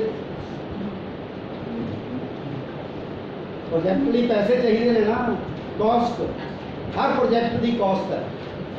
मैं एक बार एक कविता लिखी सी वो मैं अपनी गल खत्म करांगा। एक बच्चा वो अपने प्यो को सवाल करता है तो वह की सवाल जवाब है 1986 के मैं राजस्थान गया रूपगढ़ उत्थे मैं बैठ के कविता लिखी मेरा एक गुणा भी बस कर दूँ एक दिन मेरा पुत्र मैनू आखन लगा आके एक दिन मेरा पुत्र मैनू आखन लगा आके वो बंदा कितना खा जाता है देखो पापा जी। एक दिन मेरा पुत्र मैनू आखन लगा आके मैं तुहानूं पोइट्री नहीं सुना रहा मैं पोइट्री राही तुहाडे अंदर एक ऐसी चिन्ह पैदा करनी चाहना कि तुसीं क्रिटिकल थिंकिंग जिहड़ी है मैनूं this is the best way जो साडा आई कॉन्टैक्ट नहीं होएगा क्योंकि जिहड़े लोग पावर पॉइंट प्रैजेंटेशन क्रिएट हैं हर एक भावें उदां दी नहीं हुंदी ਉਹਦੇ ਵਿੱਚ ना पावर ਹੁੰਦੀ है ना पॉइंट ਹੁੰਦਾ उन्होंने जो लिखा वो भी पढ़ी जाते हैं उरे वो रखा होंगे तो उसको रखे तो बिना करके दिखा दें फिर मैं मन जाऊँ है जी। एक दिन मेरा पुत्र मैनू आखन लगा आके वो बंदा कितना खा जाता है देखो पापा जा इन्ना पेट पर रोटी खाता तुसी वो जिहड़ा मैं पहला तुहानूं संदर्भ दस्सिया सी ना तुसी अपनी प्रोजैक्ट प्रपोजल किवें बनाने हो या अपना सिनॉप्सिस किवें लिखते हो ਉਹੀ ਸਾਰੀਆਂ ਚੀਜ਼ਾਂ ਨੇ ਇਹਦੇ ਵਿੱਚ ਕਿਉਂਕਿ ਪਤਾ ਨਹੀਂ ਮੈਂ ਕਿੰਨੀ ਪ੍ਰੋਜੈਕਟ ਕੀਤੇ ਨੇ ਕਿੰਨੀ ਕਿਤਾਬਾਂ ਲਿਖੀਆਂ ਨੇ ਕਿੰਨੇ ਅਵੇਅਰਨੈਸ ਜਨਰੇਸ਼ਨ ਪ੍ਰੋਗਰਾਮ ਕੀਤੇ ਨੇ ਮੈਂ ਪੋਇਟਰੀ ਆਪ ਹੀ ਲਿਖਦਾ ਉਹਦੇ ਵੀ ਸਾਰੇ ਗੀਤ ਆਪ ਹੀ ਲਿਖੇ ਤੇ ਇੱਕ ਦਿਨ ਮੇਰਾ ਪੁੱਤਰ ਮੈਨੂੰ ਆਖਣ ਲੱਗਾ ਆ ਕੇ ਉਹ ਬੰਦਾ ਕਿੰਨਾ ਖਾ ਜਾਂਦਾ ਹੈ ਦੇਖੋ ਪਾਪਾ ਪਹਿਲਾਂ ਪੇਟ ਭਰ ਰੋਟੀ ਖਾਂਦਾ ਖਾਂਦਾ ਫਿਰ ਮਿਠਾਈ ਖੂਬ ਮਿਠਾਈ ਖਾ ਲੈਂਦਾ ਜਦ ਦੁੱਧ ਪੀਂਦਾ ਸਣੇ ਬਣਾਈ पर दूजे तो अपने भुखे मारते रखी रोटी खाते दिन रात जो करते बेल भुखे नहीं सोचते गरीबी के लाइवलीहुड से पॉवर्टी के सोशियोलॉजी ज़्यादा रिसर्च होती है। अच्छा मैं सोशियोलॉजी के बारे में दसना सी कि सोशियोलॉजी वालों पिंड का सोशल स्ट्रक्चर समझना चाहिए है उन्होंने ये सोचना चाहिए जो दलित परिवार ने वो बेचारे जिधर की पानी बहना गंदा उधर ही क्यों नहीं उन्होंने घर ये पिंड जे वो पिंड में सोचेंगे अपने दिमाग के जरूर सोचना शुरू करेंगे।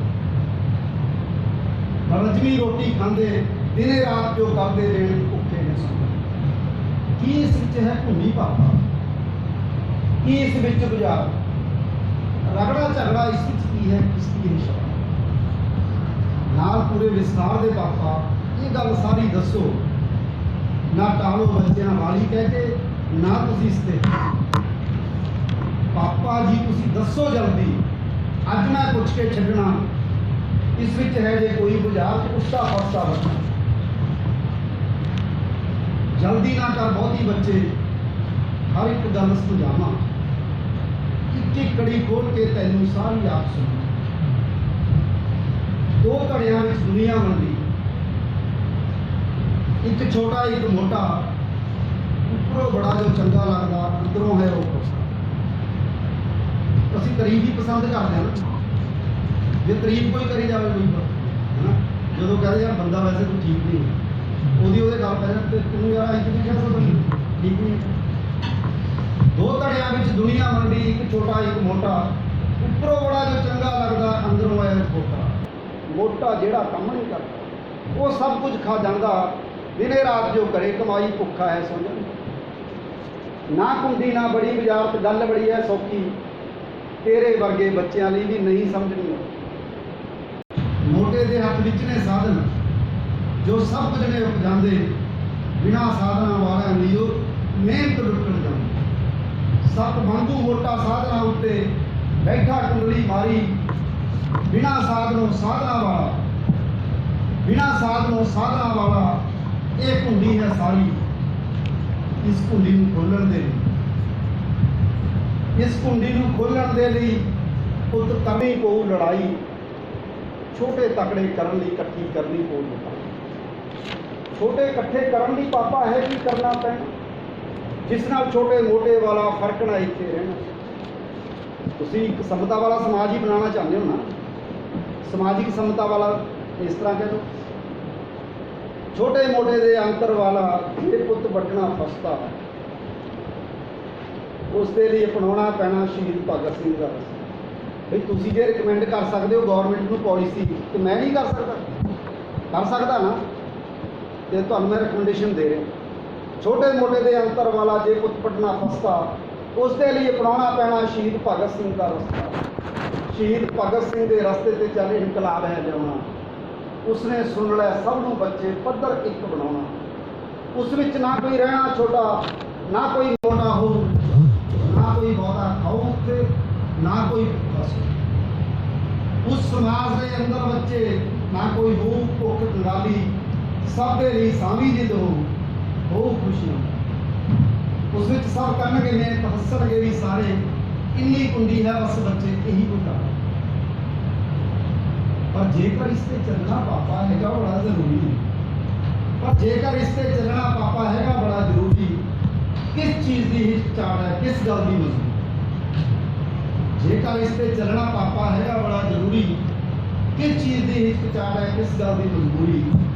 ਇਸ ਵਿੱਚ ਨਾ ਕੋਈ ਹਿਚਕਚਾਹਟ ਹੈ, ਨਾ ਕੋਈ ਮਜਬੂਰੀ, ਜਿੰਦ ਵਾਰਨੀ ਪੈ ਸਕਦੀ ਹੈ, ਖਤਮ ਕਰਨ ਦੀ ਇਹ ਦੂਰੀ। ਇਸ ਦੀ ਖਾਤਰ ਜਿੰਦ ਵਾਰਨ ਲਈ ਮੈਂ ਤਿਆਰ ਹਾਂ ਪਾਪਾ, ਮੈਂ ਤਾਂ ਜ਼ਿੰਦਗੀ ਜਲਦੀ ਚਾਹਣਾ, ਮੁੱਕ ਜਾਏ ਸਿਆਪਾ, ਮੁੱਕ ਜਾਏ ਸਿਆਪਾ, ਮੁੱਕ ਜਾਏ ਸਿਆਪਾ।